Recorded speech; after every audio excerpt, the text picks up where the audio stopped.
Hello friends, very good morning. Welcome back to 10th July Daily Hindu News Analysis. Friends, ఈరోజు మనము Hindu news పేపర్లో publish అయినటువంటి important ఆర్టికల్స్ని అంటే యూపీఎస్సీ పర్స్పెక్టివ్లో ఇంపార్టెంట్ ఆర్టికల్స్ని both for prelims and as well as మెయిన్స్కి ఉపయోగపడే విధంగా ఏవైతే ఆర్టికల్స్ ఉన్నాయో వాటిని చూస్ చేసుకుని మనం ఇక్కడైతే డిస్కస్ చేయడం జరుగుతుంది. Before going to the discussion there was a small announcement friends. As a monsoon special offer కిందన మనము 10% off on all the courses across the app అయితే ప్రొవైడ్ చేస్తున్నాము. సో మన యాప్లో ప్రొవైడ్ చేసేటువంటి అన్ని కోర్సెస్ మీద కూడా మనకి 10% ఆఫ్ అయితే కనుక మీకు లభిస్తుంది ఫ్రెండ్స్. ఈ పర్టికులర్ ఆఫర్ గురించి మీరైతే తెలుసుకోవాలి అనుకుంటే కనుక ఇక్కడ స్క్రీన్ మీద కనిపించేటువంటి నెంబర్ని మీరు కాల్ చేసినట్లయితే సో అవర్ ఎక్స్పర్ట్ టీమ్ మిమ్మల్ని ఎడిక్వేట్గా గైడ్ అయితే చేస్తారండి. మీకు ఏ డౌట్స్ ఉన్నా కూడా మీరైతే క్లారిఫై కూడా చేసుకోవచ్చు. Yes, that's it friends. Now let us start the today's agenda. అసలు మనము ఈవేళ ఏం ఆర్టికల్స్ అయితే కనుక చూస్తాము అనేటువంటిది ఫ్రెండ్స్, ఒకవేళ మీరు ఫస్ట్ టైం మన యొక్క వీడియోని చూస్తున్నారు అని అంటే కనుక ఇది మనము డైలీ హిందూ న్యూస్ అనాలిసిస్ అయితే మన ఛానల్లో అయితే క్యారీఅవుట్ చేస్తూ ఉంటాం friends. UPSC both prelims and mains పర్స్పెక్టివ్లో మనం అయితే చేయడం అయితే జరుగుతుంది. ఈ యొక్క రిటర్న్ నోట్స్ అనేది కూడా మీకు ఏంటి అని అంటే మన యొక్క డిస్క్రిప్షన్లో కూడా మీకు అవైలబుల్ ఉంటుంది. You can download this notes for your reference purpose. So first of all ముందు మనం ఎజెండా ఏంటనేది చూస్తాము. ఎజెండా చూసినట్లయితే అసలు ఈవేళ ఇంపార్టెంట్ ఆర్టికల్స్ మనం డిస్కస్ చేయాల్సినటువంటి ఆర్టికల్స్ ఏమేంటి. ద ఫస్ట్ ఆర్టికల్ చూడండి. Putin accepts the Modi's request to release the Indian military recruits. So అని చెప్పేసి ఆర్టికల్ అయితే పబ్లిష్ అయింది. ఇది మనకి జిఎస్ పేపర్ 2 ఇంటర్నేషనల్ రిలేషన్స్, దాంట్లో స్పెసిఫిక్గా బైలాటరల్ రిలేషన్స్, ఇంకా స్పెసిఫిక్గా India and as well as Russia relations గురించి మనం అయితే కనుక మాట్లాడుకోవాలి. Sorry, okay. సో దీని గురించి మనం అక్కడ డిస్కస్ చేయడం జరుగుతుంది. Let us go to the next one. India Russia to Boost the bilateral trade to $100 billion by 2030. Same ఇందాకటి ఆర్టికల్ లాగే దాని యొక్క కంటిన్యూషన్ ఆర్టికల్ ఇది కూడా ఎగ్జాక్ట్లీ మనకి జిఎస్ పేపర్ 2 ఇందాక చెప్పినట్టుగా ఐఆర్ ఇంటర్నేషనల్ రిలేషన్స్లోనే మనకైతే వస్తుందండి. Yes, let us go to the next article. Supreme court flays the states for not setting up the adoption agencies. ఇది మనకి అడాప్షన్ ఆఫ్ చిల్డ్రన్కి సంబంధించినటువంటి విషయం. ఇది కూడా మనకి GS paper 2 vulnerable sections of the society children గురించి మాట్లాడేటువంటి ఆర్టికల్ ఇది. Next one. Centre holds the review of NEP అంటే national education policy with states to chart the 5-year action plan అని ఒక ఆర్టికల్ అయితే పబ్లిష్ అయింది. ఇది కూడా మనకి జిఎస్ పేపర్ 2 ఎడ్యుకేషన్ అనేటువంటి టాపిక్లో మనం దీన్ని డిస్కషన్ అయితే చేయాలండి. Then the next article. Minimum support price, loan waiver, crucial issues for the farmers. Upcoming బడ్జెట్కి ఫార్మర్స్కి సంబంధించినటువంటివి ఏమేమి ఇష్యూస్ని కన్సిడర్ చేయాలి, ఏమేమి అప్కమింగ్ బడ్జెట్లో అడ్రస్ చేయాలి అన్న ఉద్దేశంలో ఈ ఆర్టికల్ అయితే పబ్లిష్ అయ్యింది మనకి. ఇది మనకి so GS paper 3 economy, specifically agriculture and as well as their associated issues గురించి మనం అయితే డిస్కస్ చేస్తాం. దెన్ ఒక ఇంపార్టెంట్ టెక్స్ట్ అయితే మనకి ప్రిపేర్ వచ్చిందండి. What is the draft digital competition bill అని అయితే డ్రాఫ్ట్ అయితే మనకి రీసెంట్గా అయితే న్యూస్లో ఉంది. సో దీనికి సంబంధించి ఒక డీటెయిల్డ్ ఆర్టికల్ అయితే పబ్లిష్ చేస్తూ వీళ్ళు ఇక్కడ సమ్ ఇంపార్టెంట్ సజెషన్స్ని కూడా ఇవ్వడం జరిగింది. అసలు ఈ ఆర్టికల్ సంగతి ఏంటి అనేటువంటిది కూడా మనం చూస్తాము. ఇది మీకు వచ్చేసి జిఎస్ పేపర్ 3 అండర్లోకి మనకైతే వస్తుంది. దెన్ అలాగే జిఎస్ పేపర్ 2 అండర్లో కూడా వస్తుంది. ఎందుకు అని అంటే కనుక act, it will become tomorrow an act, right? So acts of the government అండర్లో కూడా మనకైతే ఇది వస్తుంది. Then the next one. The shape of manufacturing 3.0 for Modi 3.0. So the new గవర్నమెంట్కి ఇదైతే మనం ఎడిటోరియల్ అయితే డిస్కస్ చేస్తాం ఫ్రెండ్స్. మనం ఇది జిఎస్ పేపర్ 3 ఎకానమీ అండర్లో మనము దీన్ని డిస్కస్ అయితే చేయాలి. Yes, these are the today's articles. మనం డిస్కస్ చేయాల్సినటువంటి ఆర్టికల్స్ ఫ్రెండ్స్. ఇవన్నీ కూడా ఒకటి తర్వాత ఒకటి డీటెయిల్డ్గా మనం అయితే డిస్కషన్ అయితే చేద్దాము. But before going to that discussion there was a small announcement from the LTX classes. Friends, UPSC general studies prelims cum mains batches అయితే కనుక స్టార్ట్ అయ్యాయండి. లైవ్ ప్లస్ రికార్డెడ్ అయితే మీకు అయితే ప్రొవైడ్ చేయబడుతుంది. ఎవరైతే లైక్ గ్రాడ్యుయేషన్ అయ్యి సివిల్ సర్వీసెస్ ఆర్ యూపీఎస్సి చేద్దాము అని అనుకుంటున్నారో, but you have determined, but ఇంకా ఎటువంటి డైరెక్షను లేదు, మనకు ఎలా చేయాలో తెలియట్లేదు అనుకున్నటువంటి వాళ్ళకి ఇది డెఫినెట్లీ ఒక వెరీ గుడ్ చాయిస్ అని అయితే చెప్తామండి. ఎందుకంటే మనం ఇక్కడ both prelims and as well as మెయిన్స్ని బిగర్ ఓరియంటెడ్గా మనం అడ్రస్ చేస్తాం. ఇక్కడ ఫీ వచ్చేసి 30,000 రూపీస్ అయితే మనం ఛార్జ్ చేస్తున్నాము. దీన్ని ఒకేసారి పే చేయలేము అనుకున్నటువంటి వాళ్ళు 5,000 పర్ మంత్ కూడా పే చేసుకోవచ్చు. ఈ యొక్క ఫీ వచ్చేసి మనకి ఓన్లీ 15th జూలై వరకు మాత్రమే valid friends. And as well as course యొక్క వ్యాలిడిటీ మీకు లైఫ్ టైం వ్యాలిడిటీ వరకు వస్తుంది. అంతేకాని 3 months 6 months కాదండి, లైఫ్ టైం వ్యాలిడిటీ తోటి మీకు అయితే కోర్స్ అయితే వస్తుంది. ఇంకా మీకు ఇంకా ఫర్దర్ డౌట్స్ ఏమైనా ఉంటే కనుక ఇక్కడ స్క్రీన్ మీద కనిపించేటువంటి నెంబర్ని మీరు కాల్ చేస్తే our team will help you out. అలాగనే apart from the prelims and as well as మెయిన్స్లో మనకి జిఎస్ పేపర్స్తో పాటు ఆప్షనల్ కూడా ఉంది కదా. ఎస్, సో మనం ఆప్షనల్ కోర్సెస్ కూడా ప్రొవైడ్ చేస్తున్నామండి. సో మన దగ్గర అన్ని పాపులర్ ఆప్షనల్స్ ఉన్నాయి. PSIR, political science and international relations, public administration, sociology, anthropology, Telugu literature, ఇవన్నీ కూడా మన దగ్గర అయితే ఉన్నాయి. దీనికి మనం ఛార్జ్ చేసేటువంటి ఫీ వచ్చేసి 30,000 rupees friends. But as a డిస్కౌంట్గా మనము 22,500కి దీన్ని ప్రొవైడ్ చేస్తున్నాము. ఈ కోర్స్ కూడా మీకు ఏంటంటే లైఫ్ టైం వ్యాలిడిటీ తోటే వస్తుంది. ఫీ వచ్చేసి ఓన్లీ 15th జూలై వరకు మాత్రమే వ్యాలిడ్ అండి. సో తర్వాత ఒరిజినల్ ప్రైజెస్ మళ్ళీ నార్మలైజ్ అవుతాయి. ఓకే, నార్మల్ అవుతాయి. And at the same time మీకు ఏ విధమైనటువంటి డౌట్స్ ఉన్నా కూడా మీరు ఇక్కడ స్క్రీన్ మీద కనిపించేటువంటి నెంబర్ మీద కాల్ చేస్తే కనుక మా టీం మీతో మాట్లాడతారు. అసలు మీ యొక్క ఎగ్జాక్ట్ పొజిషన్ ఏంటి అనేటువంటి తెలుసుకుంటారు. Then they will suggest you a right course for you. So మీకు ఏది రైట్ చాయిస్ ఏంటి, మీరు ఒకవేళ ఏ ఆప్షనల్ తీసుకోవాలి అంటూ డైలమాలో ఉన్నా కూడా so our team will help you out to come to a conclusion. Yes, that's it friends. Now let us start with the detailed explanation of each and every article. So now let us concentrate on first one. Putin accepts the Modi's request to release the Indian military recruits. So concept is pretty simple అండి. ఇక్కడ so our honorable prime minister Narendra Modi అయితే కనుక 22nd annual summit between India and as well as Russia అయితే జరుగుతోంది.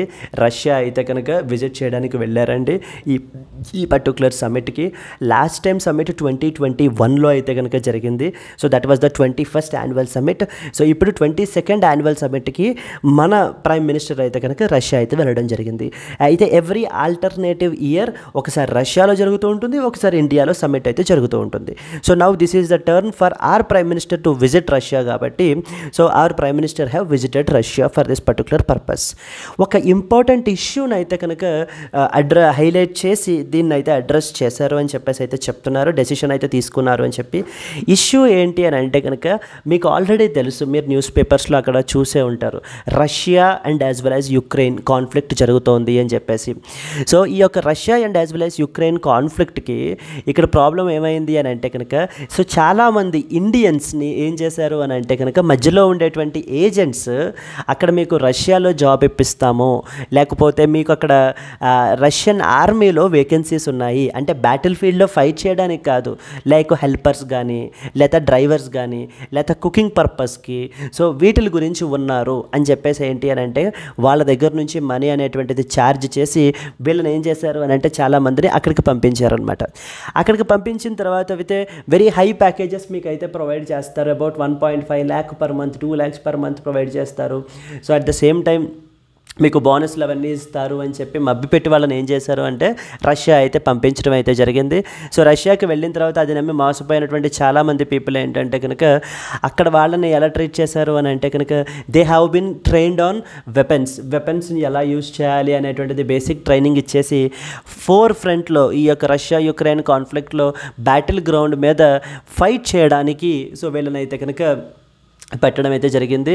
2-3 Indians కూడా అయితే ప్రాణాలు అయితే కోల్పోయారండి.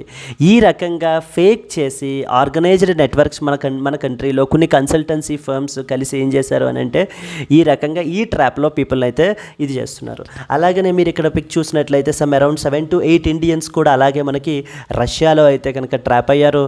దానికి సంబంధించిన వీడియో కూడా మీరు చూసే ఉంటారు. వాళ్ళు like we came here as a టూరిస్ట్గా మేము ఇక్కడికి వచ్చాము, అక్కడ నుంచి సమ్ ఏజెంట్ అయితే మధ్యలో వచ్చి మమ్మల్ని మమ్మల్ని మోసం చేశాడు, అక్కడి నుంచి పోలీస్ పీపుల్ తీసుకెళ్ళి మమ్మల్ని రష్యన్ ఆర్మీకి అప్పచెప్పారు, Russian army have forced us to be on the battle ground అని చెప్పేసి మేము ఇక్కడ ట్రాప్ అయిపోయాము అంటూ ఒక వీడియో మెసేజ్ని కూడా పంపించడం జరిగింది. ఎగ్జాక్ట్లీ ఇదే ఇష్యూని so now honourable prime minister Narendra Modi on behalf of these particular trapped Indians so మనకి రష్యా యొక్క ప్రెసిడెంట్ వ్లాడిమిర్ పుటిన్తో మాట్లాడడం జరిగిందండి. So now upon the Modi's request Putin has accepted the Modi's request to release all the Indian military recruits.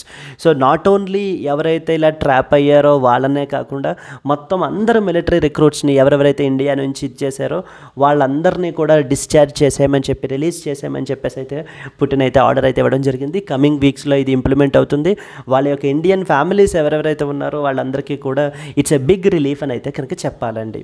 And at the same time so ఇలా ఎవరైనా కూడా ఇలా wrong వేలో మీకు అక్కడ ఫారిన్లో అక్కడ జాబ్ ఇప్పిస్తాము, ఇక్కడ జాబ్ ఇప్పిస్తాము, ఇంత పే చేయండి అనేటువంటి ఏజెంట్స్ ఎవరైనా ఉంటే నమ్మకండి దయచేసి అని సెంట్రల్ గవర్నమెంట్ కూడా సో చాలా అడ్వైజరీస్ కూడా ఇష్యూ అయితే చేస్తున్నారు. So therefore it is high time for us to be stay vigilant. మనం ఏంటి అని అంటే ఇలాంటి ట్రాప్స్లో మనం అయితే పడకూడదు. This is an important point అండి ఈ యొక్క విజిట్ యొక్క ఇది ఒక హైలైట్ పాయింట్. ఇంకొకటి చిన్న దాంట్లో మనకి చిన్న స్నిప్పెట్గా మెన్షన్ చేశారు కదా, bilateral trade for the 2030 set at $100 billion అని చెప్పి. ఇది ఎగ్జాక్ట్ ఇది continued on the next article, దాంట్లో మనం అయితే డిస్కస్ చేస్తాం. దాంట్లో ఇంకా డీటెయిల్డ్ అండ్ ఎలాబరేట్గా రాశారండి. ఓకే, సో దీనికి సంబంధించి ఒక 2-3 పాయింట్స్ అయితే నేను రాశాను చూడండి. Indians trapped in the Russia. Okay, Russian army. Recently, so the CBI raids found a organized human trafficking network recruiting the Indians as a security helpers and other personnel for the Russian military have sparked a widespread concern. These Indian youth were duped in the pretext of a better life and livelihood with that of the Russian military. Once these people reach Russia, the local agents are seizing their passports and forcing them to join the armed forces. So మీరు helpers కింద join అయినటువంటి people అందరినీ కూడా ఏంటి అని అంటే వీళ్ళు ఏం చేస్తున్నారు అని అంటే వెపన్స్ మీద వాటి మీద ట్రైనింగ్ ఇప్పించేసి సో వాళ్ళని బ్యాటిల్ గ్రౌండ్లోకి తోసేస్తున్నారు, యుక్రెయిన్తో ఫైట్ చేయమని అయితే చెప్తున్నారు. సో చాలామంది ఇండియన్స్ ఇక్కడ ట్రాప్ అయిపోయారు అని ఈవెన్ సిబిఐ రైడ్స్ కూడా దీని మీద అయితే కండక్ట్ చేశారు. దీనికి సంబంధించి ఈ యొక్క హ్యూమన్ ట్రాఫికింగ్ చైన్ని అయితే కనుక పట్టుకోవడం కూడా జరిగిందండి. So there are so many other networks also. So at the end of the day we need to stay vigilant అనేటువంటి ఒక ఇంపార్టెంట్ ఆర్టికల్ గురించి ఇక్కడైతే వచ్చింది. Now comes the second important article. So the first article is completely ఈ issue గురించే మాత్రమేనండి. మొత్తం అందరు ఇండియన్ రిక్రూట్స్ని కూడా వెనక్కి తీసుకొచ్చేయమని చెప్పేసి అయితే కనుక చెప్పడం అయితే జరిగింది. సెకండ్ వన్ చూడండి, India Russia to boost the bilateral trade to $100 billion by the year 2030 అంటూ ఒక ఆర్టికల్ పబ్లిష్ అయింది కదా మనకి. సో ఇది దేని గురించి ఏంటి అంటే కనుక ఈ యొక్క 22nd యాన్యువల్ సమ్మిట్ యొక్క అవుట్కమ్స్ గురించి, అంటే వీళ్ళు ఏ అంశాల గురించి డిస్కస్ చేసుకున్నారు అనేటువంటి విషయాలన్నీ కూడా మనకి ఇక్కడ ఈ ఆర్టికల్లో పబ్లిష్ చేయడం జరిగిందండి. దాంట్లో ఫస్ట్ అండ్ ఫార్మోస్ట్ ఏంటి అని అంటే ట్రేడ్ గురించి అయితే మాట్లాడుకున్నారు. ట్రేడ్ గురించి మాట్లాడుకున్నప్పుడు ముందు మీకు ప్రస్తుతం ఉన్నటువంటి ఎగ్జాక్ట్ సిచ్యువేషన్ అయితే మీకు తెలియాలి. ట్రేడ్ ఇంబ్యాలెన్స్ అయితే ఉందండి. అంటే ఒకవేళ మీరు నిన్న మొన్న ఆర్టికల్స్ కూడా మీరు వీడియో చూసున్నట్లయితే మీకు తెలిసేది. So what I'm talking about, in case ఒకవేళ మీరు చూడకపోయినా కూడా నో వరీస్. సో ఇవాళ ఆర్టికల్లో మీకు అర్థమవుతుంది. India and as well as Russia మధ్యన మనం ట్రేడ్ చూసుకున్నట్లయితే కనుక around it was like $56 billion మనం ఏంటి అంటే వర్త్ ఇంపోర్ట్ అయితే చేసుకుంటున్నామండి రష్యా నుంచి. అండ్ మనం ఎక్స్పోర్ట్ చేసేటువంటిది ఇట్ వాజ్ $56 బిలియన్. మనం ఎక్స్పోర్ట్ చేసేటువంటిది around $4 billion. It was $60 billion. $60 billion అయితే కనుక మనము రష్యా నుంచి అయితే కనుక ఇంపోర్ట్ చేసుకుంటున్నాము. మనం వచ్చేసి $4 బిలియన్ అయితే కనుక మనము ఎక్స్పోర్ట్ అయితే చేస్తున్నాం మన కంట్రీ నుంచి. If you see there was a huge gap between the imports and as well as exports. అంటే మనం ఇంపోర్ట్ చేసుకునేదానికి మనం ఎక్స్పోర్ట్ చేసేదానికి సో చాలా హ్యూజ్ గ్యాప్ అయితే ఉంది. అరౌండ్ $56 బిలియన్ ట్రేడ్ డెఫిసిట్ అయితే కనుక నడుస్తుంది. ఎవరికి ఫేవర్గా? రష్యాకి ఫేవర్గా. అంటే now Russia is on the higher end. కాబట్టి ఏంటంటే ఈ యొక్క ఎక్స్పోర్ట్స్ని, ఇండియా నుంచి ఎక్స్పోర్ట్స్ని కూడా ప్రమోట్ చేయాలి, మొత్తం అన్ని సెక్టార్స్లో ఉన్నటువంటి ఎక్స్పోర్ట్స్ని ప్రమోట్ చేయాలి అన్న ఉద్దేశంతో ఈ యొక్క డెసిషన్స్ తీసుకుంటున్నారు. And as part of this goal వీళ్ళ యొక్క అంబిషన్ ఏంటి అని అంటే, now from this $60 billion, so the goal is we have to have A bilateral trade of $100 billion by the year 2030. So $100 billion మనమైతే అచీవ్ చేయాలి 2030 లోపల అని చెప్పి ఈ రెండు కంట్రీస్ కూడా, India and as well as Russia, so they both agreed upon at the 22nd annual summit. So దీనికి సంబంధించి మనకి ఎలా అడుగుతారు అని అంటే, consider the following statements about this annual summit గురించి మాట్లాడుతూ, so there is a huge trade deficit in favour of India అంటూ ఉంటారు. Please be very clear, it is in favour of Russia. సో మనం అట్ ద లోజింగ్ ఎడ్జ్లో ఉన్నామండి. అంటే మనకి చాలా డెఫిసిట్ ఉంది. మనం ఇంపోర్ట్ చేసుకునేదానికి, ఎక్స్పోర్ట్ చేసేదానికి, మనం ఇంపోర్ట్ చేసుకునేది చాలా ఎక్కువ ఉంది, ఎక్స్పోర్ట్ చేసేది చాలా తక్కువ ఉందన్నమాట. దేర్ఫోర్ ఇక్కడ మనకి తెలియాల్సిన పాయింట్ అయితే ఇది, ఈ యొక్క ట్రేడ్ ఇంబ్యాలెన్స్ని అడ్జస్ట్ చేయడానికి, ఇండియా నుంచి ఎక్స్పోర్ట్స్ని ప్రమోట్ చేయడము, and at the same time ఏంటి అని అంటే కనుక ఇండియా నుంచి ఎక్స్పోర్ట్స్ని ప్రమోట్ చేయడము, అండ్ $100 billion వర్త్ ట్రేడ్ అయితే India and as well as Russia మధ్యన జరగాలి అని చెప్పేసి ఒక ఇదైతే చేసుకున్నారు వీళ్ళు. They both agreed and that need to be achieved in a specific time line, that is by the year 2030. ఇది మీరు మెయిన్స్లో రాయాలండి. India and as well as Russia relations గురించి క్వశ్చన్ వచ్చినప్పుడు మీరు ట్రేడ్ రిలేటెడ్గా ఏదైనా ఆర్గ్యూ చేస్తున్నారు అనుకోండి, ఏదైనా పాయింట్ రాయాలి అంటే, then you can add this point. So in the recent 22nd India Russia annual summit మనకేంటి అని అంటే కనుక ఈ డెసిషన్ అయితే తీసుకున్నారు. What was the decision? The decision is basically to have a $100 billion trade between India and as well as Russia. That is one point you should understand. And then మనం డీటెయిల్డ్గా రాసాం చూడండి. The India Russia trade stood at around $60 billion. Like India imports $56 billion and as well as exports $4 billion. It was just a minute, it was actually $65 billion. Okay, and then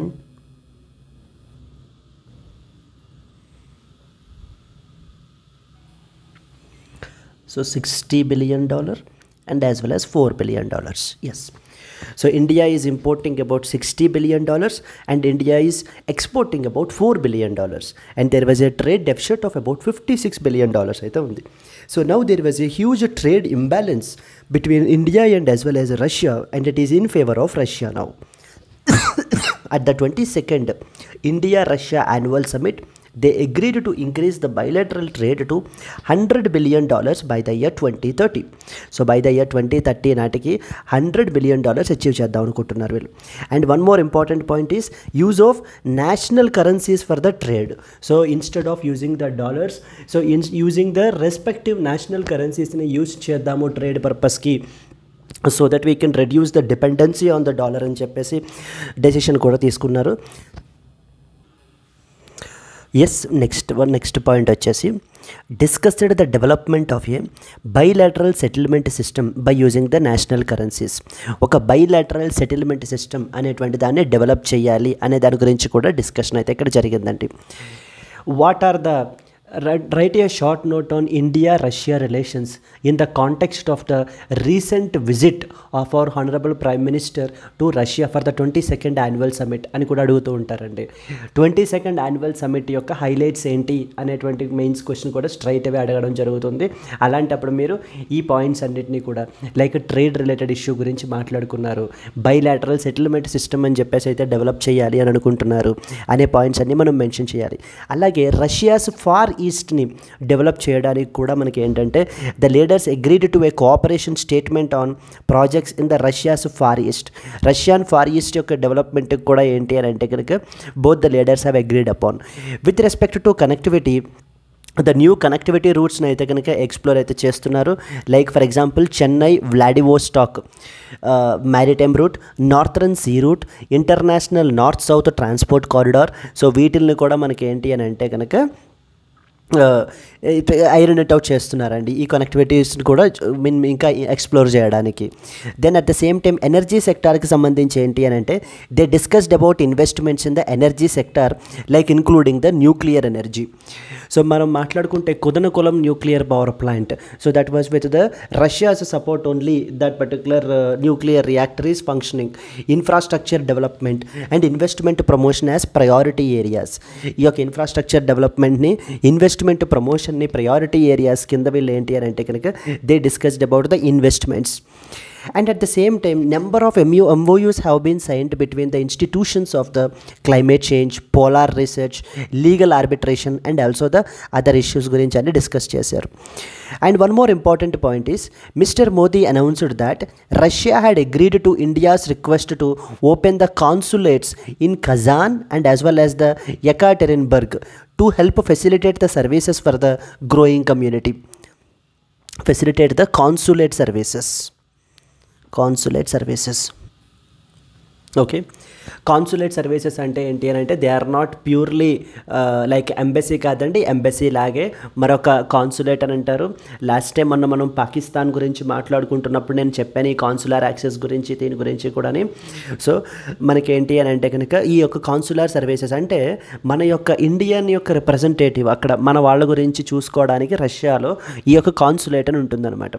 ఆ కాన్సులేట్లో ఏం చేస్తారు, ఎప్పుడైనా అక్కడ రష్యాలో ఉంటున్నటువంటి మన ఇండియన్స్కి ఏదైనా అవసరం వస్తే కనుక సో అక్కడ చూసుకోవటానికి ఇమీడియట్గా ఇన్ఫార్మల్ వేలో ఉండడానికి ఒక పర్టికులర్ ఈ కాన్సులర్ వింగ్ అనేటువంటిది ఉంటుంది. అలాగనే ఇప్పుడు ఏంటి అని అంటే the new areas Kazan and as well as ఎకాటెరిన్బర్గ్లో కూడా న్యూ కాన్సులేట్స్ని అయితే ఎస్టాబ్లిష్ చేయాలి because of the increased growing community. ఇక్కడ మన యొక్క ఇండియన్ కమ్యూనిటీ పెరుగుతున్నారు కాబట్టి వాళ్ళ యొక్క ఇదిగా మనకి ఏంటి అని అంటే అక్కడ మనకి కాన్సులేట్ యాక్సెస్ని అప్డేట్ చేయాలి, ఎస్టాబ్లిష్ చేయాలి అనేటువంటి డెసిషన్ని కూడా prime minister Modi has announced. Most important మరి కాన్సులర్ యాక్సెస్ గురించి మాట్లాడేటప్పుడు ఒక పాయింట్ తెలియాలి కదా, ఏ ఇంటర్నేషనల్ కన్వెన్షన్ ఉంది దీని గురించి అనేది. That is the Vienna convention on consular relations 1963 is an international treaty that defines A framework for the consular relations between the sovereign states and India is a party to this convention. So the consular relations Vienna Convention on Consular Relations is associated with which of the following అని అడుగుతూ ఉంటారు of 1963. It is associated with the consular relations between the two sovereign states. And India పార్టీయా కాదా అంటే yes, India is also a member to this particular Vienna convention. ఈ points అన్ని మీకు address చేయాలండి. దెన్ అలాగే ఇంకొక ఇంపార్టెంట్ పాయింట్ కూడా ఉంది. The prime minister Modi has accepted the Russia's highest civilian honour known as the order of Saint Andrew the apostle అనేటువంటి Russia యొక్క హైయెస్ట్ సివిలియన్ హానర్ని కూడా మనకి ఏంటి అని అంటే తీసుకోవడం జరిగింది. It is like a Bharat Ratna అనమాట. ఓకే, సిమిలర్గా and he invited the Russian Putin has invited the Modi to return in a few months to Russia again city of Kazan where Russia will host the first extended BRICS summit. So ఇప్పుడు with in coming మంత్స్లో మనకి రష్యాలో extended BRICS summit అయితే జరగబోతోంది. Bricks తెలుసు, extended bricks ఏంటి అని అంటే రీసెంట్గా new countries has also joined కదండి. Apart from the 5 countries Brazil, Russia, India, China, South Africa కాకుండా so new countries have been joined, right? So the new countries ఏవే, సో ఈ యొక్క 5 కంట్రీస్ కాకుండా మరికొన్ని కంట్రీస్ అయితే జాయిన్ అయ్యాయి కదండి. So now please comment in the comment box that what new countries have been joined in the BRICS. So బ్రిక్స్లో apart from the original countries what new countries have been joined. So that's the reason it is called as extended BRICS. So extended BRICS summit అనేటువంటిది మనకి ఏంటంటే 2024 ఇప్పుడు Kazan రష్యాలో జరగబోతోంది. So coming మంత్స్లో. So then అప్పుడు మనకు వచ్చినప్పుడు దాని గురించి కూడా మనం డిస్కస్ చేస్తాం. So now the Putin is basically saying that he is asking the Modi to return again back to the within coming మంత్స్లో మళ్ళీ కలుద్దాం అన్నట్టుగా అనమాట. Yes, these are some of the important points friends. మనకి ఇవన్నీ కూడా what are the highlights of the recent prime minister Modi's visit అని చెప్పినప్పుడు మీరు ఈ పాయింట్స్ అన్నీ గురించి మెన్షన్ చేయాలి. లైక్ ఫర్ ఎగ్జాంపుల్ మీరు ట్రేడ్ ఇంబ్యాలెన్స్ గురించి మాట్లాడాలి, development of the far east, connectivity related issue, energy security ఎలా ఇంప్రూవ్ చేయాలి, and at the same time consular access development గురించి, ఎస్టాబ్లిష్మెంట్ గురించి, ఇలా రష్యాస్ హైయెస్ట్ సివిలియన్ హానర్ని యాక్సెప్ట్ చేయడం గురించి, అండ్ అలాగే ఎక్స్టెండెడ్ బ్రిక్స్ సమిట్ గురించి, అండ్ అలాగే లాస్ట్ వన్ వచ్చేసి మిలిటరీ రిక్రూట్స్ యొక్క release, discharge of these thing గురించి. ఈ అన్ని పాయింట్స్ మీరు మెన్షన్ చేసినట్లయితే so that is more than sufficient for your answer. Yes, that's it friends. So ఈ 2 ఆర్టికల్స్ మనకైతే కవర్ చేసాము. Let us go to the next article. Supreme Court flays states for not setting up adoption agencies. Okay, supreme court flays the states for not setting up adoption agencies. Flays అంటే అర్థం ఏంటి అంటే severely criticising అని అర్థం అండి. Severely criticising. Okay, severely criticising. So what does it is all about? దేని గురించి అంటే కనుక for not setting up the adoption agencies. It is all about so adoption of children గురించి స్పెసిఫిక్గా ఈ ఆర్టికల్ అండి. అడాప్షన్ ఆఫ్ చిల్డ్రన్ గురించి స్పెసిఫిక్గా ఈ ఆర్టికల్. ఇప్పుడు ఎవరైనా ఒక మ్యారీడ్ కపుల్ కానివ్వండి, లేకపోతే ఈవెన్ అన్మ్యారీడ్ లివ్ ఇన్ రిలేషన్షిప్లో ఉన్నవాళ్ళు, or else even single female or single parent like single female or the single male ఉన్నా కూడా ఎవరినైనా సరే ఒక చైల్డ్ని అడాప్ట్ చేసుకోవాలి అని అనుకుంటే కనుక మన కంట్రీలో జస్ట్ లైక్ దట్ చేసుకోలేరండి.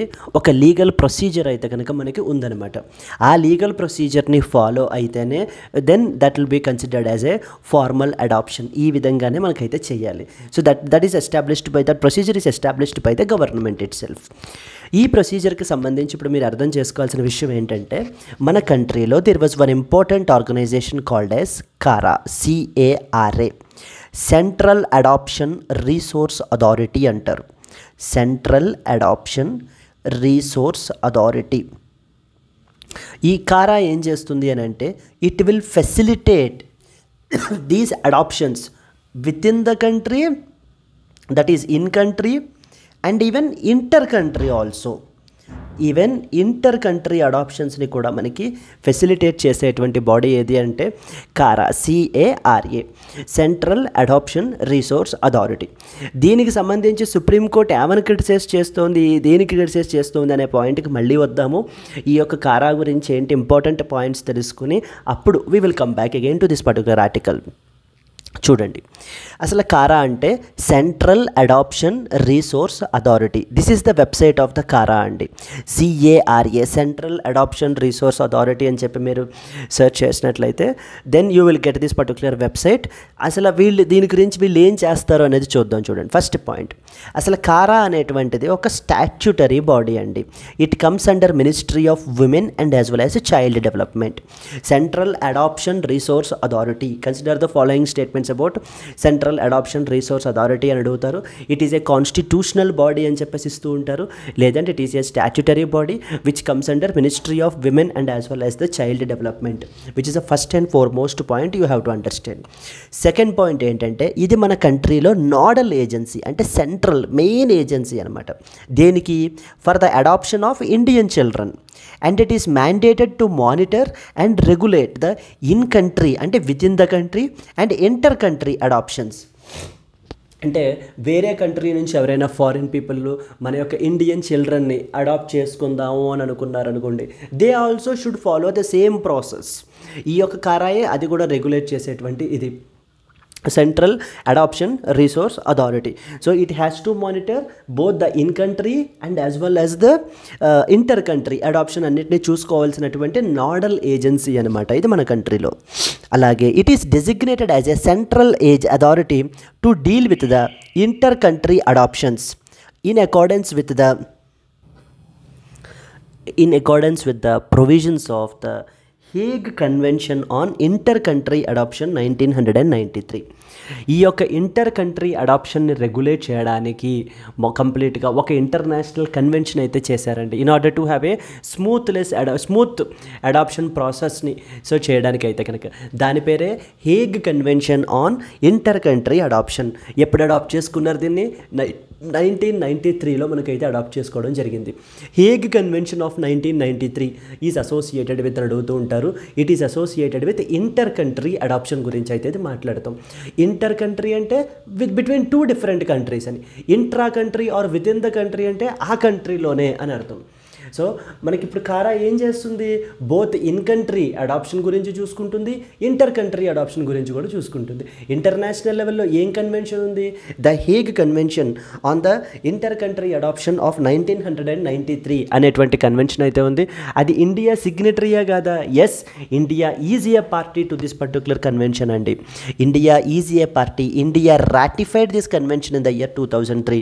2003లోనే మనం ఈ కన్వెన్షన్ అయితే రాటిఫై చేసాము, మనం ఇంప్లిమెంట్ చేస్తాము అని చెప్పాము ఈ ప్రొవిజన్స్ని. అందుకని పై point. So, CARA is designated as the central authority to deal with the inter-country adoptions in accordance with the provisions of the Hague Convention on Inter-Country Adoption 1993. Then, it primarily deals with the, so this CARA primarily deals with the adoption of orphans, abandoned and surrendered children through its associated recognized adoption agencies such as specialized adoption agencies, SAA. అయితే ఇక్కడ మీరు ఒక point అర్థం చేసుకోవాలి ఏంటంటే, ఇప్పుడు ఒక orphans ఎవరైనా లైక్ అనాథలు ఎవరైనా ఉన్నా, లేకపోతే అబెండన్డ్ చిల్డ్రన్ ఎవరైనా ఉన్నా కూడా కారా డైరెక్ట్గా వాళ్ళని డీల్ చేయలేదండి. సో ఎలా చేయాలి అని అంటే, ప్రతి డిస్ట్రిక్ట్లో కూడా కొన్ని స్పెషలైజ్డ్ అడాప్షన్ ఏజెన్సీస్ని అయితే ఎస్టాబ్లిష్ చేశారు. ఆ యొక్క స్పెషలైజ్డ్ ఏజెన్సీస్ ద్వారా ఇప్పుడు ఎవరైనా చైల్డ్ ఎవరైనా రిజిస్టర్ చేయించాలి అని అంటే they cannot go directly to CARA, they have to go to their nearby specialised adoption agency. Nearby specialised ఏజెన్సీకి వెళ్ళినట్లయితే అక్కడ రిజిస్టర్ చేయించుకున్నట్లయితే కనుక ఆ పర్టికులర్ పర్సన్ నేమ్ అనేది, అప్పుడు ఈ స్పెషలైజ్డ్ అడాప్షన్ ఏజెన్సీ వాళ్ళు కారాకి ఫార్వర్డ్ చేస్తారు. కారా ఏం చేస్తుంది అని అంటే కనుక ఆ యొక్క డేటాబేస్ని మెయింటైన్ చేస్తుంది. లైక్ ఎవరెవరు ప్రాస్పెక్టివ్ చిల్డ్రన్ ఎవరెవరు అనేటువంటి వాళ్ళందరి యొక్క డేటాబేస్ అంతా కూడా కారా మెయింటైన్ చేస్తుంది.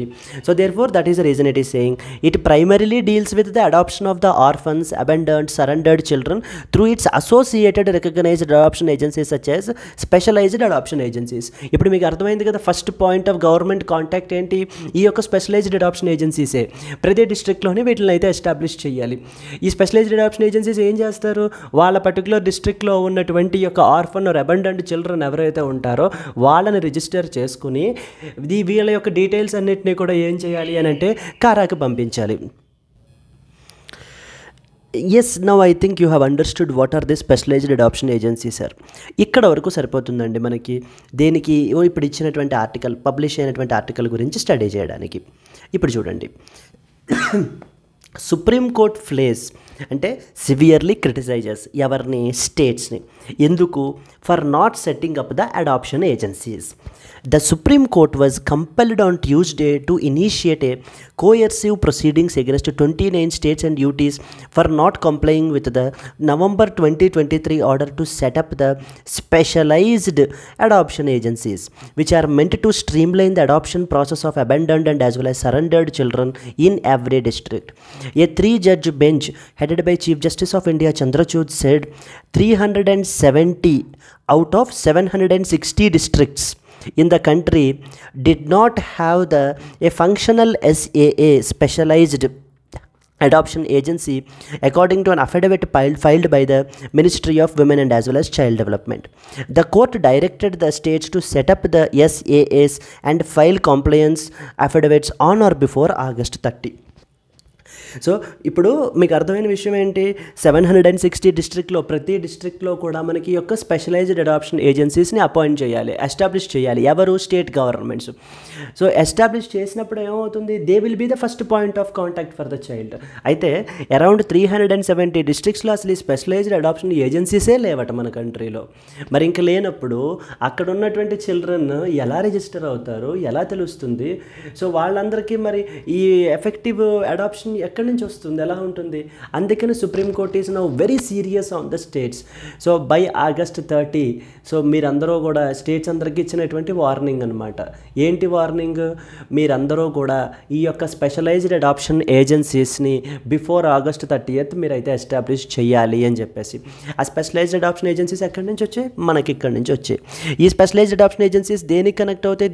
Those are the associated agencies of CARA, CARA, Central Adoption Resource Authority. CARA statutory body? Yes, it was a statutory body. Comes under Ministry of Women and Child Development. International even దేని గురించి చూస్తుంది? In country and inter country adoptions గురించి చూస్తుంది. Then what was the international convention? Hague convention is a international convention. So is India a party to that? Yes, India is a party to that. ఇవి మీకు తెలియాల్సినటువంటి points అండి. And అలాగే CARA take care of the orphaned, the surrendered and as well as even abandoned children గురించి అయితే take care తీసుకుంటుంది. వాళ్ళని ఎడిక్వేట్గా సఫిషియెంట్గా adapt చేసేటువంటి విధానం కూడా CARA చూసుకుంటుంది. Then let's go to the next point. మన కంట్రీలో legal framework for adoption in India తీసుకుంటే దేర్ ఆర్ 2 ఇంపార్టెంట్ యాక్ట్స్ అండి. Hindu adoption and maintenance act 1956, like ఇది for Hindus, Jains, Sikhs and as well as Buddhists. వాళ్ళందరికీ కూడా ఈ యొక్క Hindu adoption and as well as maintenance act 1956 అయితే అప్లై అవుతుంది. అంటే according to the provisions of this Hindu adoption act మనకి ఈ యొక్క అడాప్షన్ ప్రొవిజన్స్ అన్నీ కూడా ఉంటాయి. అండ్ అలాగనే for the remaining the juvenile justice care and as well as protection of children act 2005 is the second important act. Then next point. A database of the children and the registration of the prospective parents is done on a centralized platform known as CARINGS, Child Adoption Resource Information and as well as Guidance System, which is maintained by CARA. So ఇందాక చెప్పినట్టుగానే specialised adoption agencies ఏం చేయాలి? ఆ particular child యొక్క related details అన్నిటినీ కూడా తీసుకుని ఎవరికి ఫార్వర్డ్ చేయాలి? CARAకి ఫార్వర్డ్ చేయాలి. అప్పుడు CARA ఏం చేస్తుంది? వాళ్ళ యొక్క డేటాబేస్లో అప్డేట్ చేస్తారు. అప్డేట్ చేసి ఈ యొక్క పోర్టల్ని అయితే పెట్టారండి. ఆ పోర్టల్ పేరు వచ్చేసి ఏంటంటే కేరింగ్స్ అంటారు. CARINGS platform. అంటే ఎవరైనా పేరెంట్స్ ఒకవేళ ఒక చైల్డ్ని అడాప్ట్ చేసుకోవాలి అని అనుకుంటే కనుక వాళ్ళు ఈ యొక్క కేరింగ్స్ అనేటువంటి ప్లాట్ఫారంలో రిజిస్టర్ అవ్వాలి. కేరింగ్స్ అనేటువంటి ప్లాట్ఫారంలో రిజిస్టర్ అయితే later they will get the access to this particular database. So then among them they can pick one and then the next formalities అన్నిటిని కూడా కంప్లీట్ అయితే చేయాలి. సో ఇక్కడ ఎగ్జామ్ పాయింట్ ఆఫ్ వ్యూలో మీకు ఏం తెలియాలి? కేరింగ్స్ అనేటువంటిది ఒక ప్లాట్ఫారము. దీన్ని రెగ్యులేట్ చేసేటువంటి ఆర్గనైజేషన్ CARA. ఈ యొక్క స్పెషలైజ్డ్ అడాప్షన్ ఏజెన్సీస్ ఏం చేస్తాయి? Those are like roots. So starting ఎక్కడికక్కడ డిస్ట్రిక్ట్స్లో CARA అనేటువంటిది ఒకటే ఉంటుంది ఆల్ ఇండియా లెవెల్లో. బట్ కానీ ఈ యొక్క స్పెషలైజ్డ్ అడాప్షన్ ఏజెన్సీస్ అనేవి ఎక్కడికక్కడ ఏ డిస్ట్రిక్ట్కి ఆ డిస్ట్రిక్ట్ ఉంటాయి. This is the point that you have to understand. Specialized adoption agency is the first point of the government contact for a child. Specialized adoption agencies, SCAS అనేటువంటివి, they are the first point of government contact for a child. ఒక చైల్డ్కి first government contact ఏది అని అంటే వాళ్ళ డిస్ట్రిక్ట్లో ఉన్నటువంటి specialised adoption agency. Then who can adopt? అసలు ఎవరెవరు అడాప్ట్ చేసుకోగలరు? వాళ్ళకు ఉన్నటువంటి సమ్ ఇంపార్టెంట్ కండిషన్స్ ఏంటి, లేకపోతే ఎవరెవరు చేసుకోలేరు అనేటువంటి పాయింట్స్ కూడా ఉన్నాయండి. చూద్దాం రండి. ప్రాస్పెక్టివ్ అడాప్టివ్ పేరెంట్స్ అంటే ఎవరైతే అడాప్ట్ చేసుకుందాం అనుకుంటున్నారో so they should be physically, mentally and emotionally స్టేబుల్గా ఉండాలి వాళ్ళు. And at the same time they are financially capable. అంతే తప్ప వాళ్ళే స్ట్రగుల్ అవుతూ ఉండకూడదు. They need to be financially capable and who do not have any life threatening medical conditions.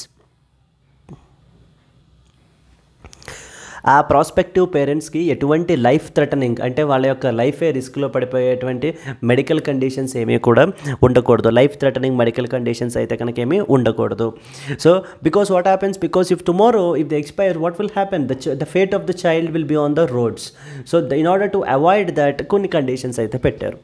Then second important, they should not have been accused or convicted in any criminal act of any nature. ఎటువంటి criminal offence అండర్లో కూడా వాళ్ళైతే convict అయ్యి ఉండకూడదు. That is also another important point. And the third important point, the consent of the both spouses will be required in case of a married couple. ఒకవేళ married couple అయ్యి ఉంటే కనుక ఇద్దరి యొక్క కన్సెంట్ ఉండాలి. అంతే తప్ప ఒకరికి మాత్రమే ఇష్టమై ఇంకొకరికి ఇష్టం లేకుండా ప్రొసీడ్ అయితే అవ్వరు. Then fourth point, a single female, ఒకవేళ సింగిల్ ఫీమేల్ ఉంటే కనుక she can adopt a child of any gender. So she can adopt either a boy or a girl. So ఇద్దరిని ఎవరినైనా కూడా అయితే అడాప్ట్ చేసుకోవచ్చు irrespective of the gender. But there was a very strict condition that if it is a single male ఒకవేళ చైల్డ్ని adopt చేసుకోవాలి అని అనుకుంటే will not be eligible to adapt A girl child. So girl చైల్డ్ని adopt చేసుకోవడానికి single మేల్కి eligibility అనేటువంటిది లేదండి. He cannot adopt. This is also another important point. Okay, So yes, I hope you have understood, right? These are some of the important points. Now let us see some of the issues. ఈ యొక్క the issues which are associated with the adoption in our country. మన కంట్రీలో ఈ యొక్క అడాప్షన్కి సంబంధించినటువంటి issues ఏమేంటి అని అంటే, first and foremost issue is the delayed adoption అండి. ఈ యొక్క adoption this was a long process. ఇంత లాంగ్ ప్రాసెస్ మూలన ఏంటి అని అంటే ప్రాస్పెక్టివ్ పేరెంట్స్కి on an average around 3 years time అయితే కనుక పడుతుందటండి. ఆన్ అన్ యావరేజ్ అంటే ఈ యొక్క అడాప్షన్ ఫార్మాలిటీస్ అన్నీ కూడా ఫుల్ఫిల్ అయ్యి కంప్లీట్గా ఇది అవ్వడానికి so around it is taking a wait time of an average of about 3 years అయితే కనుక పడుతుంది. Second important is decline in the adoption. ఈ యొక్క అన్ని ఎఫెక్టివ్ లీగల్ మెజర్స్ అన్నిటినీ కూడా ఈవెన్ పెట్టినా కూడా ఇవైతే ఏమవుతుంది అంటే కనుక ఈ యొక్క అడాప్షన్ అనేటువంటిది డిక్లైన్ అయిపోతున్నాయటండి. Adoption they are drop it almost 50% from 2010 to 2021. 2010 లెవెల్లో అడాప్షన్స్ ఎన్ని ఉన్నాయో it has been drop to around 50% అయితే వాటిల్లో తగ్గిపోయాట 2021 నాటికి. And lack of awareness. So ఈ యొక్క లీగల్ ప్రొసీజర్స్ కానివ్వండి లేకపోతే ఇవన్నిటిని కూడా చాలామందికి తెలియదు. Lakh of awareness. And at the same time with in the government sectors also ఏం చేయాలి అనేటువంటివి కూడా చాలామందికి అయితే తెలియదు. And the fourth important is lack of registration. ఈ యొక్క స్పెషలైజ్డ్ అడాప్షన్ ఏజెన్సీసే లేకపోతే ఇంక రిజిస్ట్రేషన్ ఎక్కడి నుంచి వస్తుంది? Even you can quote here the supreme court's latest warning to all the states. మీ అందరి మీద కాంటెంప్ట్ ప్రొసీడింగ్స్ తీసుకోవడం అయితే జరుగుతుంది. August 30 లోపల మీరు ఈ యొక్క స్పెషలైజ్డ్ అడాప్షన్ ఏజెన్సీస్ని ఎస్టాబ్లిష్ చేయకపోతే అని సుప్రీంకోర్టు అంత సీరియస్ వార్నింగ్ ఇచ్చారు అని అంటే see how serious the issue is. So therefore the fourth important point is lack of registration facility, adequate facility. చాలా వాటిల్లో ఒకవేళ SCIA ఉన్నా కూడా that is not effectively functioning. And CARA గురించి వచ్చేసి ఏంటి అని అంటే వాళ్ళు they are not maintaining the records effectively అని కూడా దాని మీద కూడా క్రిటిసిజం అయితే కనుక ఉందండి. Inadequate infrastructure is another important criticism. So these are some of the important criticisms. ఈ criticismsని అడ్రస్ చేసినట్లయితే కనుక డెఫినెట్లీ మనకి we will have a smooth adoption process అయితే మన కంట్రీలో అయితే బిల్డ్ చేయొచ్చు. This is the next important article. Now let's go to the next one. Center holds the review of the NEP with the states to chart the 5-year action plan. So ఇప్పుడు దేని గురించి మాట్లాడుతున్నారు అని అంటే there is something called as NEP అంటారండి. NEP అంటే national education policy. ఈ యొక్క నేషనల్ ఎడ్యుకేషన్ పాలసీ ఎప్పుడు వచ్చింది మనకి 2020లో అయితే వచ్చింది. ఇంకొక ఇంపార్టెంట్ పాయింట్ మీకు అయితే తెలియాలి ఏంటి అని అంటే కనుక let me tell you. Yes, the point is with respect to education. Education అనేటువంటిది ఏ లిస్ట్లో మెన్షన్ చేశారు అని అంటే ఒరిజినల్లీ ఇట్ ఈజ్ స్టేట్ లిస్ట్లో అయితే మెన్షన్ చేశారండి. బట్ కానీ తర్వాత through 42nd amendment to the act మనకి ఏం చేశారంటే దాన్ని కాంకరెంట్ లిస్ట్లోకి అయితే చేంజ్ చేయడం అయితే జరిగింది. Now education is in the concurrent list. That means both the parliament and as well as the legislative assemblies can also legislate on this particular subject. That is one of the important point that you have to understand. Then if we move forward, మన కంట్రీలో ఎడ్యుకేషన్కి సంబంధించి ఫ్రేమ్వర్క్ని govern చేయడానికి central government నుంచి ఒక policy అయితే వచ్చింది. That is the national education policy. ఇది వే బ్యాక్ మనకి 2020లోనే అయితే వచ్చింది.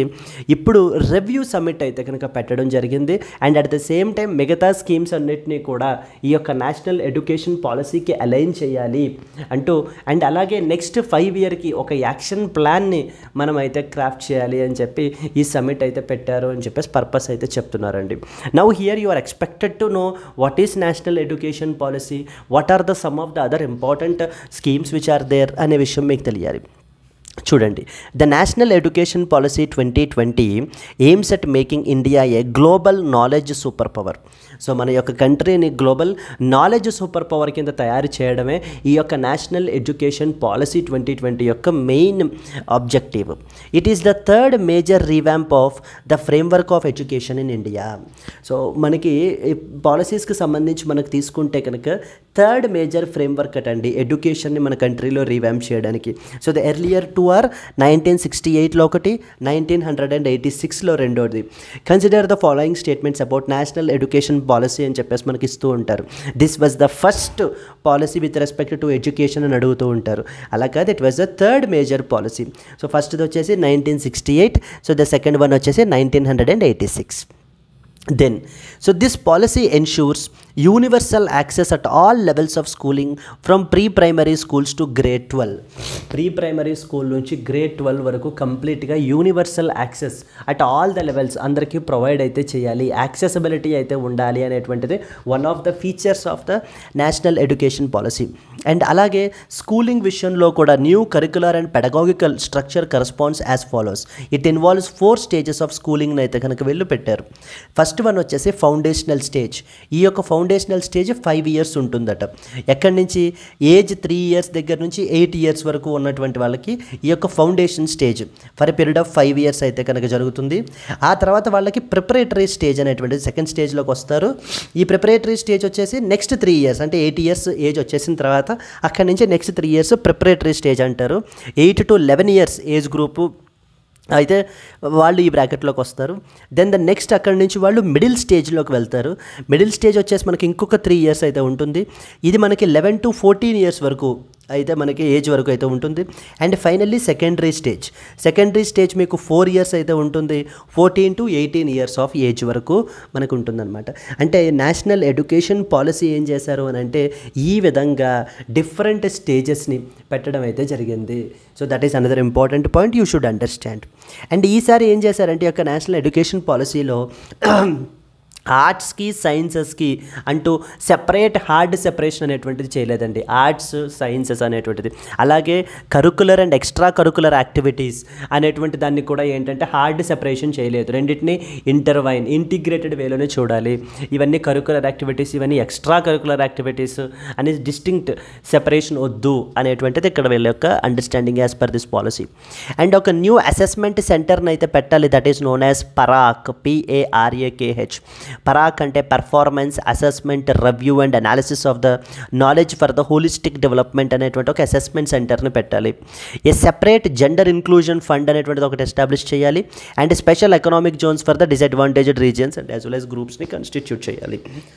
So these are some of the important points with respect to national education policy. ఇప్పుడు చేసినటువంటి ఈ మీటింగ్ ఏంటి అని అంటే ఇలా 2020లో చేసుకున్నటువంటి పాలసీ ఏదైతే ఉందో ఈ యొక్క స్కీమ్స్ అన్నీ కూడా వాటికి అలైన్ అయ్యేలాగా ఉండాలి. ఏ స్కీమ్స్ అన్నీ ఇక్కడ రాశారు చూడండి ఆర్టికల్లో. The schemes are like here if you see. Sanjay Kumar, Secretary School Education, said the main aim of this meeting was reviewing the National Education Policy 2020 and its implementation and alignment of the flagship schemes of the ministry such as the Samagra Shiksha scheme, PM Shri schools, then next వచ్చేసి PM Poshan scheme and as well as Ullas. He said that meeting would help in developing an NEP roadmap for the coming 5 years. For the next 5 yearsకి ఒక action plan అనేటువంటిది అయితే chart చేయడం ఈ యొక్క objective of this particular scheme అనేటువంటి విషయం మీకు మనకి క్లారిటీ ఉండాలి. Now let us move to the next one. Yes, then minimum support price, loan waiver, crucial issues for the farmers. So this is something a criticizing article and rather than saying a criticizing article I can say that ఇప్పుడు upcoming బడ్జెట్లో farmers ఇష్యూస్ని వేటిని address చేయాలి అంటూ ఒక 6 to 7 points అయితే వీళ్ళు mention చేశారు. Okay, ఈ పాయింట్స్ ఏవేంటి అనేటువంటి చూద్దాం రండి. ద ఫస్ట్ ఇంపార్టెంట్ పాయింట్ ఏంటి అని అంటే కనుక రైజింగ్ ఫార్మర్ సూసైడ్స్ అనేటువంటివి పెరిగిపోతూ ఉన్నాయి. సో నౌ ద యూనియన్ బడ్జెట్లో మనకి వీళ్ళనైతే కనుక ఇష్యూస్ అన్నిటినీ కూడా అడ్రస్ చేయాలి. And the most important issue for the farmers is country today's statutory minimum support price at the rate of C2 plus 50%, that is 1.5 times the comprehensive cost of production as recommended by the MSP Commission. Unless it is done, it is going to be impossible even to begin to resolve the agrarian crisis. They will have to make a budgetary provisions to implement this. This is our first demand. So the first demand దేని గురించి? MSP గురించి. MSP అంటే minimum support praise అని అర్థం. What is minimum support price? Minimum support praise అంటే అర్థం ఏంటి అని అంటే ఎప్పుడైనా కూడా మార్కెట్ రేట్స్ విపరీతంగా పడిపోయినప్పుడు మార్కెట్లో అంటే ఎప్పుడు పడిపోతాయి, విపరీతమైన ప్రొడక్షన్ ఎక్కువ ఎక్సెస్ ప్రొడక్షన్ వచ్చేసింది అనుకోండి, అప్పుడు పడిపోతాయి కదా. సో అలా పడిపోయినప్పుడు ఏమవుతుంది అని అంటే కనుక మరి ఫార్మర్స్ అందరికీ కూడా లాసెస్ వచ్చేస్తాయి కదా, ఎప్పుడైతే మార్కెట్ రేట్స్ అంతలా drop down అయిపోతాయో.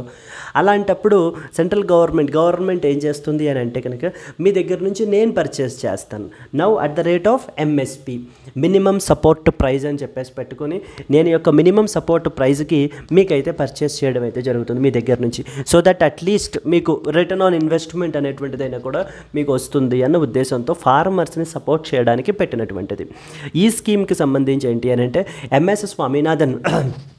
This Swaminathan Commission has recommended that this should be MSP అనేటువంటిది ఎలా ఉండాలి, 1.5 times of the comprehensive cost of production. Comprehensive cost of production ఎంత అవుతుందో 1.5 times of the comprehensive cost of the production అయ్యేంత MSP అయితే కనుక ఉండాలి. The minimum support price at the rate of C2 + 50%, that is 1.5 times the comprehensive cost of production is recommended. ఇదైతే కనుక ఇవ్వాలి. ఇది ఇంప్లిమెంట్ చెయ్యకుండా, సో ఇది చెయ్యకపోతే అగ్రికల్చరల్ క్రైసిస్ అనేటువంటిది సాల్వ్ అవ్వదు. So this should be our first demand. ఈ యొక్క ఎంఎస్పి ఈ రేట్తో ఫిక్స్ అవ్వాలి. అది స్వామినాథన్ యొక్క కమిషన్ యొక్క రికమెండేషన్స్ని ఇంప్లిమెంట్ చేయాలి అనేది మనకి ఫస్ట్ డిమాండ్గా చెప్తున్నారండి. Second demand is about cost of production which is continuously rising. Our expectation from the budget is they must cut down the cost of production like by reducing the price of fertilisers, seeds, insecticides, diesel, water and as well as electricity. So ఇవే కదా మనకి inputs for agriculture. ఫెర్టిలైజర్స్కి సంబంధించి, లేకపోతే ఇన్సెక్టిసైడ్స్కి సంబంధించి, water, electricity, ఇవన్నీ కూడా. ఈ యొక్క కాస్ట్ ఆఫ్ ప్రొడక్షన్ అనేటువంటిది రోజు రోజుకి విపరీతంగా పెరిగిపోతుంది. So now they are saying that our expectation is that వీటికి సంబంధించినటువంటి ఇన్పుట్ కాస్ట్ ఏదైతే ఉందో, కాస్ట్ ఆఫ్ ప్రొడక్షన్ ఏదైతే ఉందో దాన్ని తగ్గించినట్లయితే కనుక సో దెన్ ఫార్మర్ మీద బర్డెన్ అనేటువంటిది కొంచెం తక్కువ పడుతుంది. He will have some good profit margin అనేటువంటిది ఉంటుంది. So that their life will also go smoothly అన్న ఉద్దేశంతో సెకండ్ డిమాండ్ని చెప్తున్నారండి. Then rates of all these inputs are going up. A statutory MSP at the rate of C2 + 50% may have no meaning if the cost of production is not brought down. The government should bring the control through the budget on the corporates who are producing the inputs. The budget should help the public sector companies which are engaged in the production of inputs. So ఎవరైతే fertiliser companies, private companies అవి ఏవైతే ఉన్నాయో, corporate companies, ఈ యొక్క fertilisers corporates ఏవైతే ఉన్నాయో జనరల్గా వాళ్ళ మీద who are producing these particular inputs అని సెకండ్ ఇంపార్టెంట్ పాయింట్ చెప్తున్నారు. సో ఫస్ట్ పాయింట్ దేని గురించి, ఎంఎస్పి గురించి. Second point cost of production తగ్గించాలి. Third expectation from the budget is they give a complete one-time loan waiver for the farmers and agricultural workers all over the country. Unless this is done, farmer suicides cannot be prevented. The government has return of the loans worth about 16 lakh crore of corporates. Loan waiver bringing down the cost of. Now basically he is saying that here criticism అయితే చేస్తున్నారు. ఏమని, one-time loan waiver అయితే కనుక చేయాలి, మొత్తం అన్ని farmers యొక్క loans అన్నిటినీ కూడా రుణమాఫీలు చేయాలి. సింపుల్గా చెప్పాలంటే రుణమాఫీ అందరివి చేయాలి అనేటువంటిది అని చెప్తూనే కార్పొరేట్స్కి, అంటే కార్పొరేట్ కంపెనీ, ప్రైవేట్ కంపెనీస్కి అరౌండ్ 16 lakh crores అయితే కనుక వేవ్ ఆఫ్ చేశారు అని అయితే కూడా చెప్తూ ఉన్నారు, క్రిటిసైజ్ చేస్తూ ఉన్నారండి. Loan waiver bringing down the cost of production and ensuring MSP at the rate have to be done together. If this is done 70% of the agrarian sector can be dealt with, agrarian crisis can be dealt with. ఈ పైన చెప్పినటువంటి 3 points కూడా MSP at the rate of 1.5 times of the comprehensive cost of production ఉండాలి. Second point cost of ప్రొడక్షన్ని తగ్గించాలి, అంటే input కాస్ట్ని తగ్గించాలి. Third point ఇది ఏదైతే ఉంది మనకి, what was the third point, yes it is like loan waiver. Yes, loan waiver is third point. ఈ 3 పాయింట్స్ని కూడా మనకి ఒకేసారి చేయగలగాలి. చేస్తే కనుక 70% of the agricultural crisis, agrarian crisis అనేటువంటిది, ఈ యొక్క ఫార్మర్స్ యొక్క బర్డెన్ అనేటువంటిది మనం తగ్గించవచ్చు అని చెప్పి ఇక్కడ మనకి ఆర్టికల్లో చెప్పడం జరుగుతోందండి. The fourth important is relevant in the context of climate change and environmental situation. In the light of the continuous droughts, floods, unseasonal rains and hailstorms, there should be a comprehensive crop insurance scheme which is totally different from ప్రధానమంత్రి Fasal Bima Yojana. So ప్రధానమంత్రి ఫసల్ బీమా యోజన కాకుండా so there should be in a different dimension ఒక crop insurance scheme కూడా ఉండాలి, taking the climate change into consideration అని అయితే the next important డిమాండ్గా చెప్పడం జరుగుతుంది. This is because so the Pradhan Mantri Fasal Bima Yojana is working in the interest of insurance companies and not to the farmers. So here they are criticising by saying that ఈ ప్రధానమంత్రి ఫసల్ బీమా యోజన ఏమీ కూడా insurance కంపెనీస్కి ఫేవర్గా వర్క్ అవుతున్నాయి తప్ప మనకేమీ ఫార్మర్స్కి యూజ్ అయితే అవ్వట్లేదు అని చెప్తున్నారండి. Budgetary provision has to be made for a comprehensive scheme that helps the farmers. Then the fifth point is irrigation and power. Public sector investment in the irrigation and power has been cut down in the last 10 years. So irrigation and as well as power inputs, right? So irrigation and as well as the power మీద public investment అంటే government investment అనేటువంటిది పెంచాలి. Even that has been reduced from the past 10 years అని చెప్పి ఇంకొక important point మాట్లాడుతున్నారు. These sectors are being handed over to private companies and hence the cost of water and power is increasing. A number of irrigation projects are incomplete in our country. If they are completed, a large section of the land will come under irrigation. So therefore the budget should have the provisions to complete these irrigation projects. Power production is also under the control of corporate houses. Smart meters are growing to create the havoc for all the consumers, rural and as well as urban.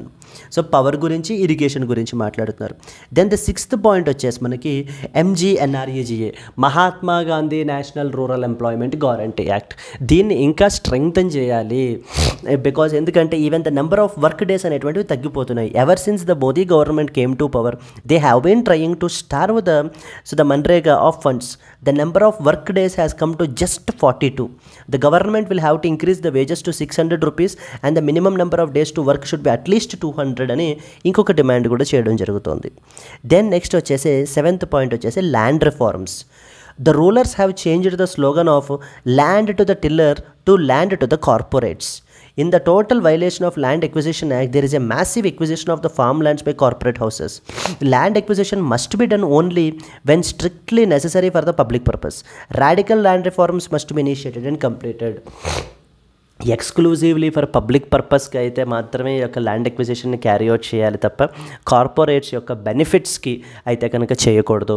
There four radical రిఫార్మ్స్ని అయితే కనుక ఇమీడియట్గా implement అయితే చేయాలి అనేది next important డిమాండ్గా for the upcoming budget చెప్పడం జరుగుతుందండి. And finally the last and important is to raise the resources for all these things. అంటే ఒకవేళ మీరు ఎంఎస్పి అడిషనల్ హయ్యర్ ఎంఎస్పి ఇవ్వాలి అని అన్న మినిమం సపోర్ట్ ప్రైస్ లేకపోతే కాస్ట్ ఆఫ్ ప్రొడక్షన్ తగ్గించాలి అని అన్న ఆర్ఎల్స్ లోన్ వేవర్ చేయాలన్నా వీటన్నిటికీ కూడా గవర్నమెంట్కి కూడా మనీ కావాలి కదా. Now what you should do is the union government must impose a wealth tax and inheritance tax. Wealth tax and as well as inheritance ట్యాక్స్ని ఇంపోజ్ చేయండి. Already existing rich people and as well as corporates దగ్గర money అనేటువంటిది raise చేయండి, ఎక్కువ tax రూపంలో collect చేయండి. They have tremendously reduced the corporate tax. They must restore it.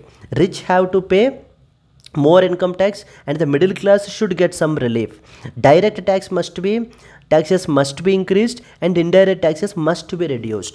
So direct taxes అనేటువంటివి ఇంకా పెంచాలి బికాస్ ఎందుకంటే the more your income is the more your tax should be. ఆ రకంగా మనం ముందుకెళ్తే రీసోర్సెస్ కూడా మనకి గవర్నమెంట్కి వస్తాయి. గవర్నమెంట్కి ఎప్పుడైతే రీసోర్సెస్ వస్తాయో పైన చెప్పినటువంటి డిమాండ్స్ అన్నిటినీ కూడా ఫుల్ఫిల్ అయితే చేయొచ్చు. ఇవన్నీ కూడా ఫార్మర్స్ ఇష్యూస్, వీటన్నిటిని అడ్రస్ చెయ్యాలి డౌన్ ద లైన్ అని చెప్పి మనకి ఈ ఆర్టికల్ అయితే బిజినెస్ పేపర్లో మనకి పబ్లిష్ అయిందండి. ఓకే, బిజినెస్ పేజ్లో అయితే ఇది పబ్లిష్ అయింది.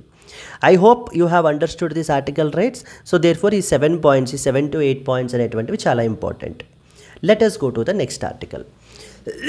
ఇది ఒక ఎడిటోరియల్ అండి. ఇది లైక్ ఇట్ వాజ్ టెక్స్ట్ దేని నుంచి పైన మనకైతే ఇది వచ్చింది ఎక్స్ప్లెయినర్ అని చెప్పేసి. What is the draft digital competition bill? Digital competition bill draft అయితే రీసెంట్గా మనకి పబ్లిష్ అయింది. డిజిటల్ మార్కెట్స్ని కంట్రోల్ చేయడానికి సో మనకి తీసుకొచ్చినటువంటి బిల్ అండి ఇది. మెయిన్ హైలైట్ పాయింట్స్ ఏవేంటి అనేటువంటిది ఇక్కడ మనం చూద్దాము. సో చూసిన తర్వాత we will go to the next important point. చూడండి, the first point. In February 2023 Ministry of Corporate Affairs constituted a committee on digital competition law to examine the need for a separate law on competition in digital markets. Okay. So 2023లో మనకి ఏం చేశారు అని అంటే, మామూలుగా మన కంట్రీలో కాంపిటీషన్ని control చేయడానికి, రెగ్యులేట్ చేయడానికి, అందరి ప్లేయర్స్ అందరికీ కూడా, ప్రైవేట్ ప్లేయర్స్ అందరికీ లెవెల్ ప్లేయింగ్ ఫీల్డ్ ఉండడానికి చూసుకునేటువంటిది కాంపిటీషన్ యాక్ట్ అండి. కాంపిటీషన్ యాక్ట్ అని చెప్పేసి అయితే మనకు ఉంది. డిజిటల్ మార్కెట్స్కి ఎక్స్క్లూజివ్గా ఒక సెపరేట్ లా ఉండాలా అని చెప్పి ఒక కమిటీని అయితే కన్స్టిట్యూట్ చేశారు. That is known as the committee on digital competition law. So ఈ యొక్క కమిటీ ఆన్ డిజిటల్ కాంపిటీషన్ లాని కన్స్టిట్యూట్ చేశారు. ఎప్పుడు కన్స్టిట్యూట్ చేశారు? ఫిబ్రవరి 2023లో. ఎవరు కన్స్టిట్యూట్ చేశారు? మినిస్ట్రీ ఆఫ్ కార్పొరేట్ అఫైర్స్ వాళ్ళు చేయడం జరిగింది. Then what is the purpose? Whether India should have a separate law on competition in digital markets ఉండాలా వద్దా అని చెప్పేసి అయితే డిస్కస్ చేయడం జరిగింది. This CDCL deliberated on this issue for a year and came to the conclusion that there was a need to supplement the current ex post framework under the Competition Act 2002 with an ex ante framework. It laid out this anti framework in the draft digital competition bill. Very very very important point friends. ఇక్కడ there are two important frameworks గురించి మాట్లాడుతున్నారు. First framework వచ్చేసి X post framework, X ante framework. X post framework అంటే అర్థం ఏంటంటే, ఏదైనా ఒక fraudulent practice జరిగిన తరువాత ఒకవేళ డెసిషన్ తీసుకున్నట్లయితే, అంటే అప్పుడు in the form of fine అది ఇంపోజ్ చేసినట్లయితే కనుక that is ex post framework. ఈ కాంపిటీషన్ కమిషన్ ఆఫ్ ఇండియాకి ఎక్స్ పోస్ట్ ఫ్రేమ్వర్కే ఉంది. ఆ పవర్సే ఉన్నాయి. అంటే ఎవరైనా ఏదైనా మాల్ ప్రాక్టీస్ చేసిన తరువాత then CCI can pass some orders. That is what is ex post framework. Rather than that we should have ex ante framework ఉండాలి. ఎక్స్ యాంటీ ఫ్రేమ్వర్క్ అంటే ఇంకా చెయ్యక ముందే, సో వీళ్ళు చేస్తారు అనేటువంటి ఆన్ సస్పిషన్ మనం ఏంటి అని అంటే కనుక వాళ్ళని ముందుగానే కంట్రోల్ చేయగలగాలి. సో దానివల్ల ఏంటి అని అంటే మోర్ అండ్ మోర్ డ్యామేజెస్ అనేటువంటివి జరగవు, కాంపిటీషన్ దెబ్బతిందు. సో దట్ యాంటీ కాంపిటీషన్ పాలసీస్ని పెట్టడానికి సో ఈ యొక్క ప్రైవేట్ కంపెనీస్ డెఫినెట్గా భయపడతాయి. లేకపోతే ఏమవుతుంది, ఇప్పుడు ఎగ్జిస్టింగ్ లూప్ హోల్స్ని వీళ్ళు ఏంటంటే అడ్వాంటేజ్గా తీసుకుని ఏం చేస్తున్నారు అని అంటే కనుక so they are doing the malpractices. And malpractices impose చేసిన తర్వాత ఆ కేసెస్ అవి ఇది అవ్వడము, మళ్ళీ ఆర్డర్స్ వాటిని ఇంప్లిమెంట్ చేయడము, ఎఫెక్టివ్ మెకానిజం అయితే లేదు కాంపిటీషన్ కమిషన్ దగ్గర వాటిని ఇంప్లిమెంట్ చేయడానికి, మళ్ళీ దాన్ని మానిటర్ చేయడానికి, వీటన్నిటికీ కూడా. దాని వల్ల ఏమవుతుందంటే ప్లేయర్స్ అందరూ కూడా ఎస్కేప్ అవుతున్నారు. Rather than x post framework now implement X ante framework. X ante framework అంటే ముందుగానే చేయండి, ముందుగానే ఇంప్లిమెంట్ చేయండి. సో ముందే డెసిషన్ తీసుకోండి, ఆ పవర్స్ని ఇవ్వాలి అని చెప్పి అని ఈ యొక్క CDCL కమిటీ వాళ్ళు అయితే రికమెండ్ అయితే చేశారు.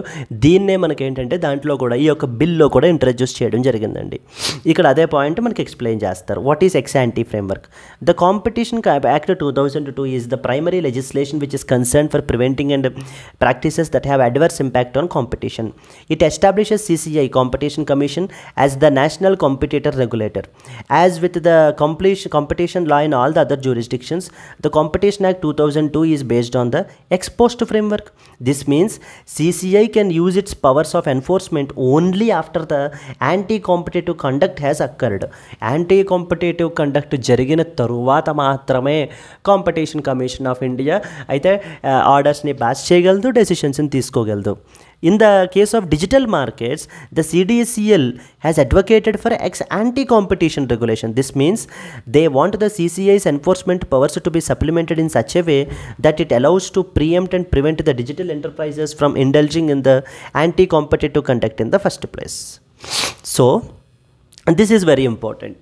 కానీ ఈ యొక్క ఎక్స్ యాంటీ రెగ్యులేషన్ అనేటువంటిది అంటే చేస్తారేమో అనేటువంటి ముందుగానే డెసిషన్ తీసుకోవడం అనేటువంటిది ఇట్ ఈస్ వెరీ అన్యూజువల్. అంటే అంత కామన్ అప్రోచ్ ఇప్పుడు కంట్రీస్ ఫాలో అవుతున్నటువంటి అప్రోచ్ అయితే కాదు.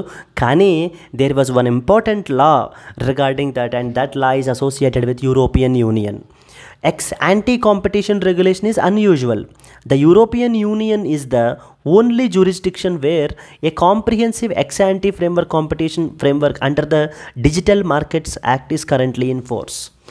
సో యూరోపియన్ యూనియన్ వాళ్ళ దగ్గర మాత్రం ఏంటంటే they have an act called as digital markets act.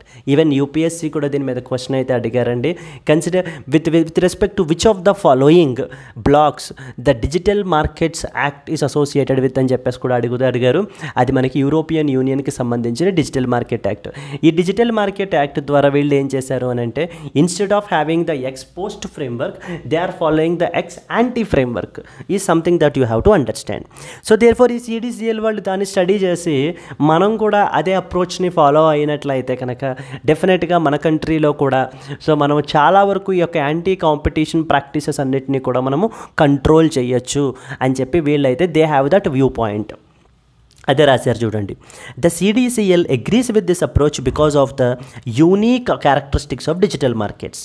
First of all, digital enterprises will enjoy the economies of scale and economies of scope, that is reduction in the cost of production per unit.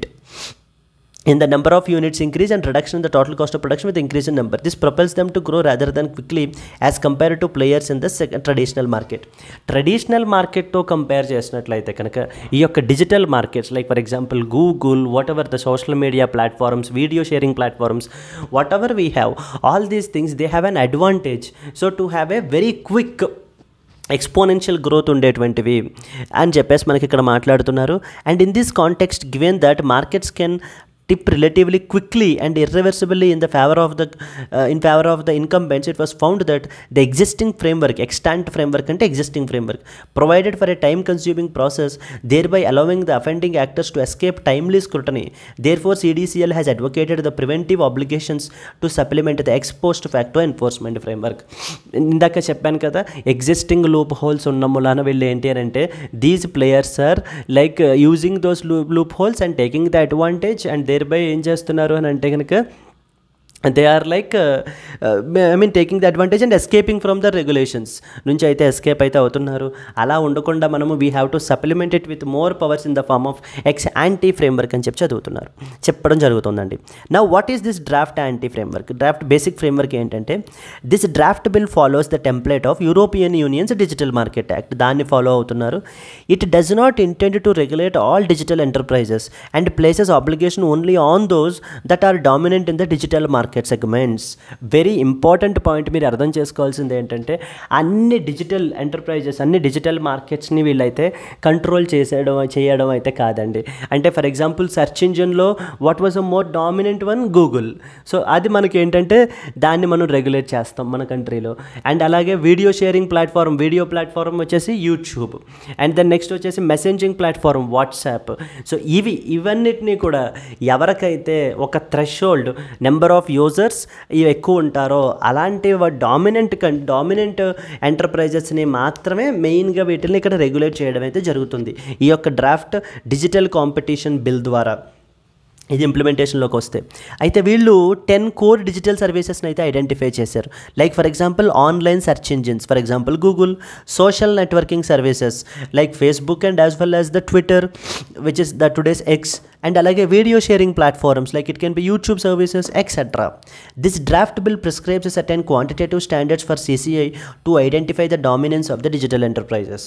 So CCIకి ఏంటి అని అంటే కొన్ని quantifiable, అంటే ఇన్ని million subscribers ఉంటే, ఎంతమంది users ఉంటే, వీళ్ళకి ఎంత ద్వారా ఇంత రెవెన్యూ వస్తూ ఉంటే అంటూ కొన్ని థ్రెషోల్డ్ క్వాంటిఫైబుల్ ఇవి పెట్టారండి. వాటి ద్వారా దీన్ని ఐడెంటిఫై చేస్తారనమాట.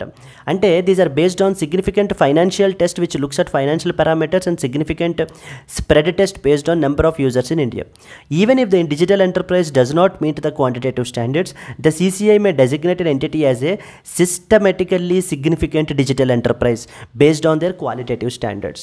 అంటే ఇప్పుడు బ్యాంక్స్ చూసారనుకోండి, like for example DSIB framework అంటారు, డొమెస్టిక్ సిస్టమేటికల్లీ ఇంపార్టెంట్ బ్యాంక్స్ అంటారు. అలాగా ఇక్కడ మనకి ఏంటంటే వీళ్ళు ఒక టర్మ్ తీసుకొచ్చారు, దాని పేరే systematically significant digital enterprise, SSDE అంటారు. సిస్టమేటికల్లీ సిగ్నిఫికెంట్ డిజిటల్ ఎంటర్ప్రైజ్ అని చెప్పి తీసుకురావడం జరిగింది. It is based upon this qualitative standards. అంటే ఒకవేళ ఈ యొక్క క్వాంటిఫైబుల్ టార్గెట్స్ని, అంటే అంత యూజర్ బేస్ లేకపోతే అంత రెవెన్యూ అది లేకపోతే పోయినా కూడా ఈ యొక్క కాంపిటీషన్ కమిషన్ ఆఫ్ ఇండియా వాళ్ళు ఏదైనా పలానా ఎంటర్ప్రైజ్ని ఈ యొక్క ఎస్ఎస్డిఈగా డిక్లేర్ చేయాలి అని అంటే చెయ్యొచ్చు. ఒకవేళ ఎస్ఎస్డిఈగా డిక్లేర్ చేశారంటే now they have more obligations అనమాట. వాళ్ళు అస్సలు ఎటువంటి యాంటీ కాంపిటీషన్ పాలసీస్ని ఇంప్లిమెంట్ అయితే అసలు చేయకూడదు. చూడండి, the primary obligation upon the SSDE is not to indulge in any anti competitive practices. ఎటువంటి యాంటీ కాంపిటేటివ్ ప్రాక్టీసెస్ చేయకూడదు. These require SSDE to operate in a fair, non-discriminatory and transparent manner with its users. It prohibits from favoring its own products on its platform over those of the third parties. వాటి యొక్క ప్రొడక్ట్స్లో మనకి ఏంటి అని అంటే మెయిన్గా వాళ్ళ ప్రొడక్ట్స్ని promote చేయడము, third parties వాటిని రిస్ట్రిక్ట్ చేయడము, రానివ్వకుండా చేయడము, ఇలాంటివి ఏవి కూడా వీళ్ళు చేయడం అయితే చెయ్యకూడదు. అండ్ అలాగే ఒక ప్లాట్ఫామ్కి యూజ్ చేసుకున్నటువంటి కలెక్ట్ చేసినటువంటి డేటాని వేరే ప్లాట్ఫామ్కి యూజ్ చేయకూడదు. ఓకే అని చెప్పేసి మనకైతే ఇక్కడ చెప్పడం అయితే జరుగుతుందండి. వీళ్ళు ఇవన్నీ కూడా ఎస్ఎస్డిఈ వాళ్ళు ఫాలో అవ్వాల్సినటువంటి rules. default setting restricting the business users of service from directly communicating with their end users and bundling the non-essential services to the service being demanded by the user. SSDEs also cannot cross-utilize user data collected from the core digital services for another service and non-public data of the users. Service cannot give fair unfair advantage. What has been the response? The overriding sentiment towards the draft bill has been one of opposition. First, there is a considerable skepticism on how well an ex-ante model of regulation will work. ఇక్కడ ఏంటంటే first important point అయితే ఈ బిల్కి సంబంధించినటువంటి opposition ఏంటి అని అంటే కనుక like X anti regulation ఎలా వర్క్ అవుతుంది. ఇప్పుడు ఏదైనా కంపెనీ యాంటీ కాంపిటేటివ్ పాలసీ తీసుకుంటుంది అని దాన్ని మనం ముందుగానే గ్రహించి సో మనం దాని మీద ఎలాగా మనం ఇంపోజ్ చేస్తాం ఫైన్స్ అని కానీ లేకపోతే వాళ్ళని ఎలా ఆపగలుగుతాము, ఆ మోడల్ ఎలా వర్క్ అవుతుంది ఎగ్జాక్ట్గా ప్రాక్టికల్గా అని చెప్పేసి అయితే వీళ్ళు అపోజ్ చేస్తున్నారండి కొంతమంది people. This stems in part from the fact that it seems to be transposed from European Union to India without taking into account differentiating factors between the two jurisdictions and lack of evidence of it actually working well there. So there was no actual evidence అయితే కనుక లేదు అక్కడ ఎలా work అవుతుంది అనేటువంటిది. And అక్కడ జ్యూరిస్డిక్షన్కి ఇక్కడ జ్యూరిస్డిక్షన్కి there is a చాలా డిఫరెన్షియేటింగ్ ఫ్యాక్టర్స్ కూడా ఉన్నాయి. వేటిని కన్సిడర్ చేయకుండా ఎక్స్పోస్ట్ ఫ్రేమ్వర్క్ అన్నా కూడా ఎక్స్ యాంటీ ఫ్రేమ్వర్క్ని ఇంప్లిమెంట్ చేసేద్దాము అని అంటే how it will be implemented అని మనకు అడుగుతున్నారు.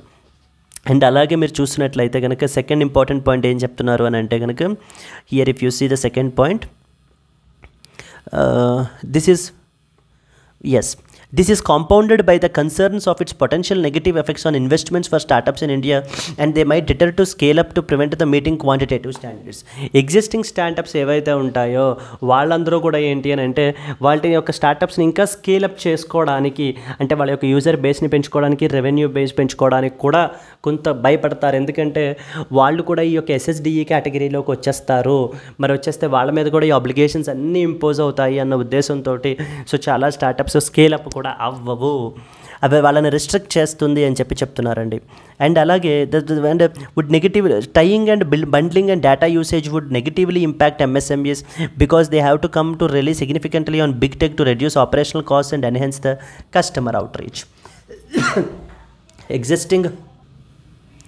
ఎగ్జిస్టింగ్ MSME సెక్టర్స్ ఏవైతే ఉంటారో వాళ్ళు ఈ యొక్క బిగ్ టెక్ మీద టెక్ కంపెనీస్ మీద చాలా హెవీగా ఆధారపడి ఉన్నారు. మనం ఇంత సీరియస్ డేటా యూసేజ్కి సంబంధించినటువంటి రెగ్యులేషన్స్ పెట్టినట్లయితే సో వాళ్ళందరూ కూడా సఫర్ అవ్వాల్సినటువంటి అవసరం అయితే వస్తుంది అని చెప్తున్నారండి. అండ్ అలాగే ఇక్కడ ఏంటి అని అంటే సపోర్ట్ చేసేటువంటి వాళ్ళ గురించి మాట్లాడుతున్నారు. Interestingly a group of Indian startups have supported the draft bill arguing that it would address the concerns against the monopolistic practices by big technologies.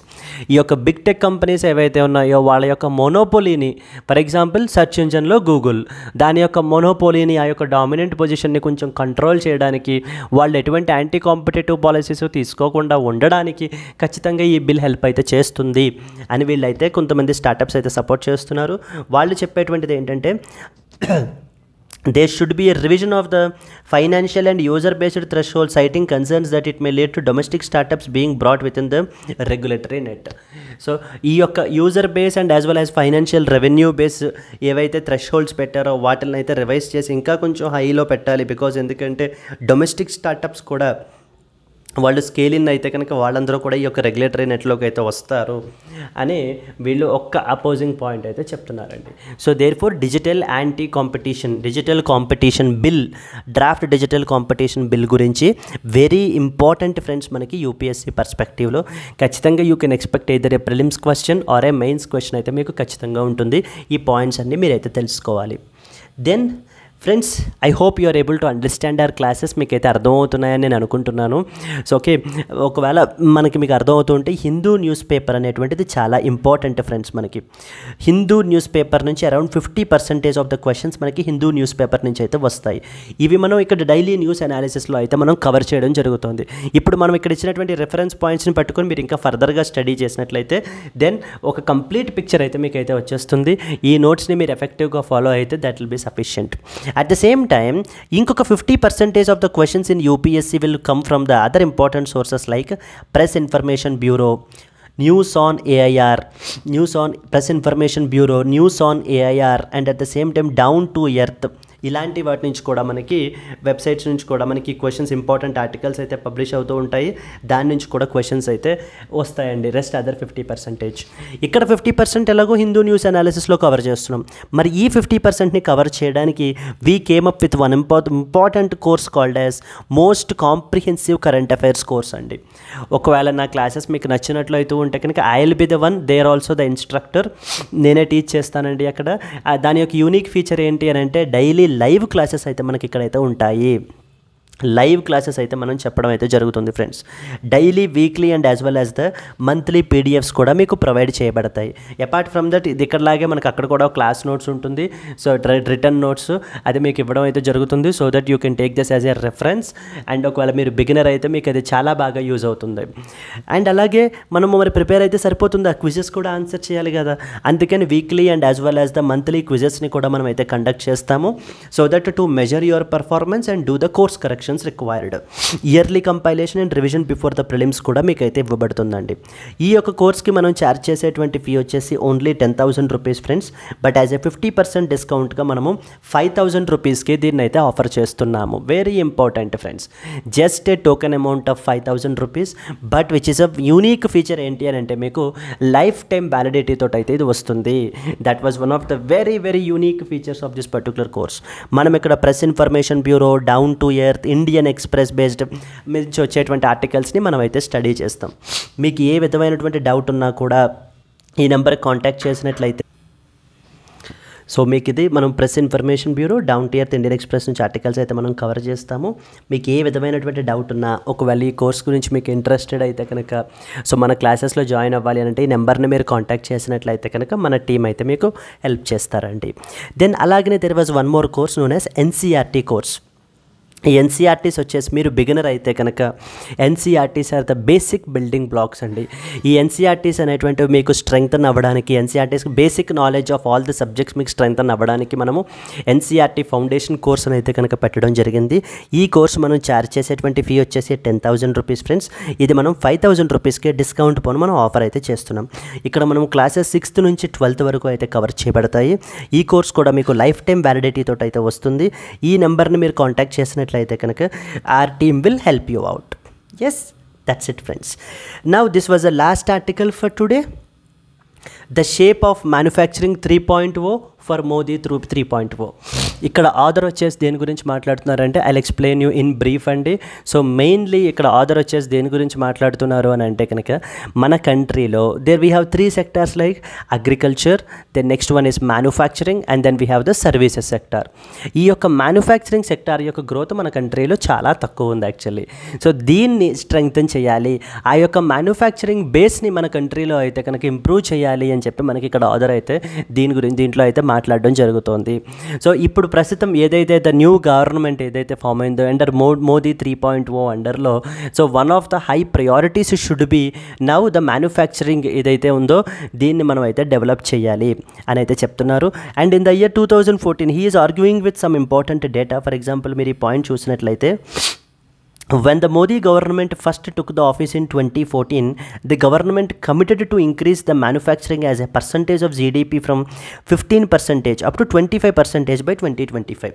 So 15% of the GDP నుంచి 25% of the GDP by 2025కి మేమైతే increase చేస్తాము అనేటువంటిది అయితే commitment అయితే 2014లో ఇవ్వడం అయితే జరిగింది.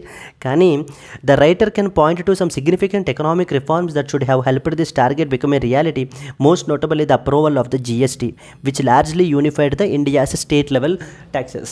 So ఏదైనా ఒక అప్రిషియేటింగ్ పాయింట్, ఏదైనా ఒక రిఫార్మ్ క్యారీ అవుట్ చేశారు అని చెప్పాలి అని అంటే definitely I can say that it is GST, goods and services tax అని చెప్పి ఆథర్ అయితే మాట్లాడుతున్నారు. కానీ the world bank data indicates that manufacturing is in relative decline, making up only 13% of the GDP in 2022. 2022లో like instead of going to 25%, it was only 13%. Relative decline అయితే అవుతుంది. 13% of GDP మాత్రమే మనకి manufacturing ఇదైతే ఉంది అంటూ author criticise చేస్తూ world bank డేటాని తో యూజ్ చేసి ఆర్గ్యూ చేస్తున్నారండి. He saying that this compares unfavourably to markets such as Vietnam మీరు తీసుకుంటే 25%, Bangladesh 22%, Malaysia 23% of the GDP, Indonesia, Mexico and of course China. ఈ కంట్రీస్ అన్ని గురించి కూడా డేటాతో ఆర్గ్యూ చేస్తున్నారు. మ్యానుఫ్యాక్చరింగ్ బేస్ని ఖచ్చితంగా మన కంట్రీలో బిల్డ్ చేయాలి, డెవలప్ చేయాలి. ఎందుకు? దెర్ ఆర్ హ్యూజ్ కంపల్షన్స్ ఉన్నాయి అంటూ చెప్తున్నారు. ఫస్ట్ అండ్ ఫార్మోస్ట్ రీజన్ చూడండి, India has a massive employment creation requirement. ఇప్పుడు అరౌండ్ మిలియన్స్ ఆఫ్ పీపుల్ చాలామంది ఏంటి అంటే జాబ్లెస్ అయిపోయారు. సో చాలామంది అగ్రికల్చర్లో అయితే ఉండిపోయారు. అర్బనైజేషన్ అది పెరిగిపోవడం వల్ల ఇప్పుడు వీళ్ళందరూ కూడా ఏంటి అని అంటే సో చాలామంది లో స్కిల్ పీపుల్ అందరూ కూడా ఇప్పుడు ఈ యొక్క అర్బన్ ఏరియాస్కి అయితే మైగ్రేట్ అయితే అయిపోతారు. మరి మైగ్రేట్ అయిపోయినప్పుడు it is a responsibility of the government to create a manufacturing base అయితే కనుక ఉంటే కనుక దెన్ డెఫినెట్గా ఈ యొక్క లో ప్రొడక్టివిటీ అగ్రికల్చర్ నుంచి ఇండియన్ లేబర్ అంతా ఇక్కడికి మూవ్ అవుతారు. వీళ్ళందరికీ కూడా ఏంటి అని అంటే కనిపించేది service sector. Service sector is completely ill suited, right? వాళ్ళకి అసలు ఆ service sector requires very high skills. So service sector possible కాదు. మరి ఇంకా మ్యానుఫ్యాక్చరింగ్ సెక్టార్ అనేటువంటిది the other only option. So for all these low skilled people therefore there is a dire need to develop the manufacturing base ని develop చేయాలి అని చెప్తున్నారు. Second reason వచ్చేసి to Boost the trade. So trade అనేటువంటి దాన్ని improve చేయడానికి, మన యొక్క ట్రేడ్ డెఫిసిట్ని తగ్గించుకోవడానికి ఈ యొక్క మ్యానుఫ్యాక్చరింగ్ని ఇంప్రూవ్ చేయాలి అన్న ఇంకొక పాయింట్ అండి. Then the next important point మీకు చూసినట్లయితే కనుక even the services sector output is performing. Even though the service sector is creating substantial economic output, it employs relatively few workers. So service sector మనం చూసినట్లయితే one of the most important surplus sectors మన కంట్రీలో service sector అనేటువంటిది. So కానీ service sector it requires very high skills, specialised skills and there far even only few పీపుల్ని మాత్రమే accommodate అవుతున్నారు దాంట్లో. కాబట్టి మ్యానుఫ్యాక్చరింగ్ని ఖచ్చితంగా డెవలప్ చేయాలి. ఎందుకు? ఒక పరంగా జాబ్స్ పరంగా న్యూ ఎంప్లాయ్మెంట్ క్రియేట్ అవ్వడానికి, సెకండ్ ట్రేడ్ అనేటువంటిది ఇంప్రూవ్ అవ్వడానికి, థర్డ్ కొంత యునైటెడ్ స్టేట్స్ ఆఫ్ అమెరికా యొక్క ఇంక్లినేషన్ కూడా ఉందండి ఆథర్కి. సో సెక్యూరిటీ పరంగా, నేషనల్ సెక్యూరిటీ పరంగా కూడా మనకి ఏంటి అని అంటే కనుక మోర్ అండ్ మోర్ రిసోర్సెస్ అయితే ఉంటాయి మనకి అని చెప్పుకుంటూ వస్తున్నారు author.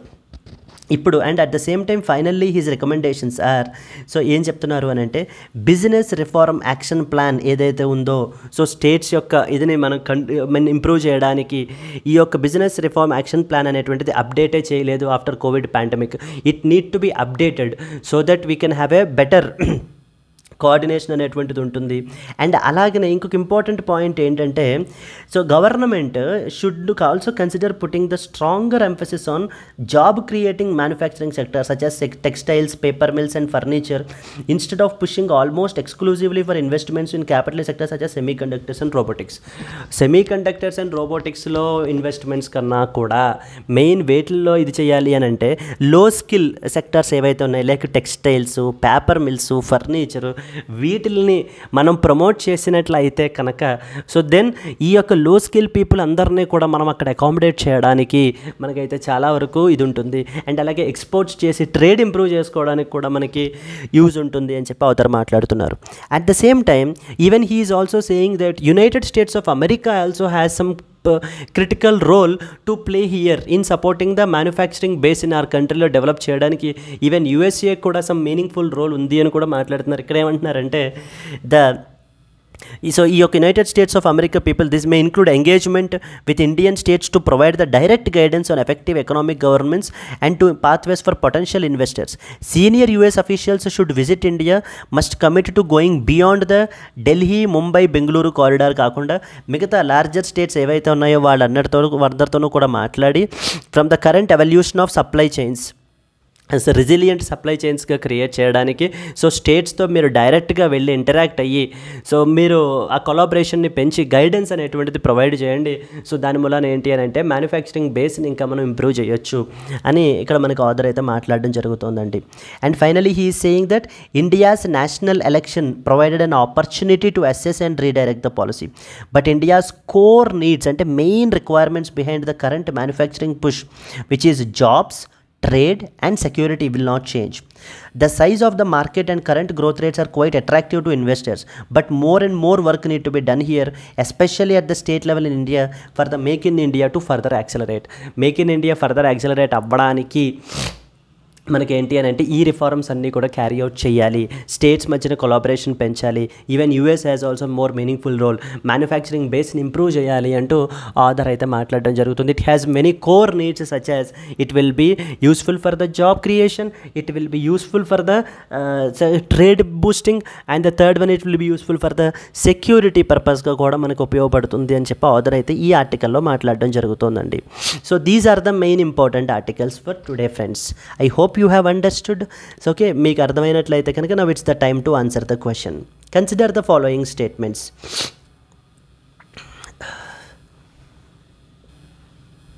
Yes, consider the following statements. Central Adoption Resource Authority CARA is a statutory body under the Ministry of Women and Child Development. It is mandated to monitor and regulate the in-country and inter-country adoptions. India is not a party to the Hague Convention on Inter-Country Adoptions 1993. How many of the above statements is or are not correct అని అడుగుతున్నారండి. Only one, only two, all of the above, none of the above. I hope మీకు answer తెలుసు అని అనుకుంటాను. If you know the answer please comment ఇట్టండి. And అలాగే మీకు video నచ్చినట్లయితే please like the video as well. Yes, thank you friends. And there was a small thing as well. So ఈ యొక్క PDF of this particular notes అంతా కూడా మీకు అయితే కనుక మన యొక్క టెలిగ్రామ్ గ్రూప్లో అయితే పోస్ట్ చేయబడుతుందండి. మన టెలిగ్రామ్ గ్రూప్లో మీరు జాయిన్ అయినట్లయితే కనుక మీరు అక్కడ నుంచి ఈ యొక్క పీడిఎఫ్ని మీరు డౌన్లోడ్ చేసుకొని మీ యొక్క స్టడీస్కి ఫర్దర్ రివిజన్గా ఒక రెఫరెన్స్గా కూడా మీరు అయితే పెట్టుకోవచ్చు. అండ్ అలాగే మా యాప్ని కూడా డౌన్లోడ్ చేసుకోండి which is also mentioned in the description. So మన యొక్క Telegram group link and at the same time app link కూడా మనం ఏంటి అని అంటే గ్రూప్ మనకి కమెంట్స్లో అయితే పెడతాము. Please download it from there, join the group, download the PDF and try to revise them అండి. Yes, I hope you have understood. మీకు అర్థమైంది అనుకుంటాను క్లాస్ అయితే కనుక. ఒకవేళ మీకు నచ్చినట్లయితే ప్లీజ్ డూ లైక్ అండి and comment your answer in the comment box. And if you have any sort of appreciations or even some sort of criticisms, appreciation అయితే కనుక definitely we're very pleased to take that because and we will ensure that we will maintain that consistency. And if it is a criticism, yes, we double guarantee that we will take them more than the appreciation. So because that will help us to improve and do the course corrections. So మీకు ఇంకా బెటర్గా, ఇంకా simple వేలో అర్థం అవ్వడానికి, ఇంకా multiple dimensions అవి తీసుకురావడానికి we will try our level best. So అలాగే మన ఎల్టీఎక్స్ క్లాసెస్లో ఇంకా ఉన్న రిమైనింగ్ వీడియోస్ అవి కూడా చూడండి. ఒకవేళ మీకు నచ్చినట్లయితే కనుక సో మన అక్కడ కాంటాక్ట్ నెంబర్ని కూడా మనం ప్రొవైడ్ చేసాము. మీకు కావాల్సినటువంటి కోర్సులో మీరు జాయిన్ అయ్యి మీ ప్రిపరేషన్ అయితే ఎన్రిచ్ చేసుకోవచ్చు.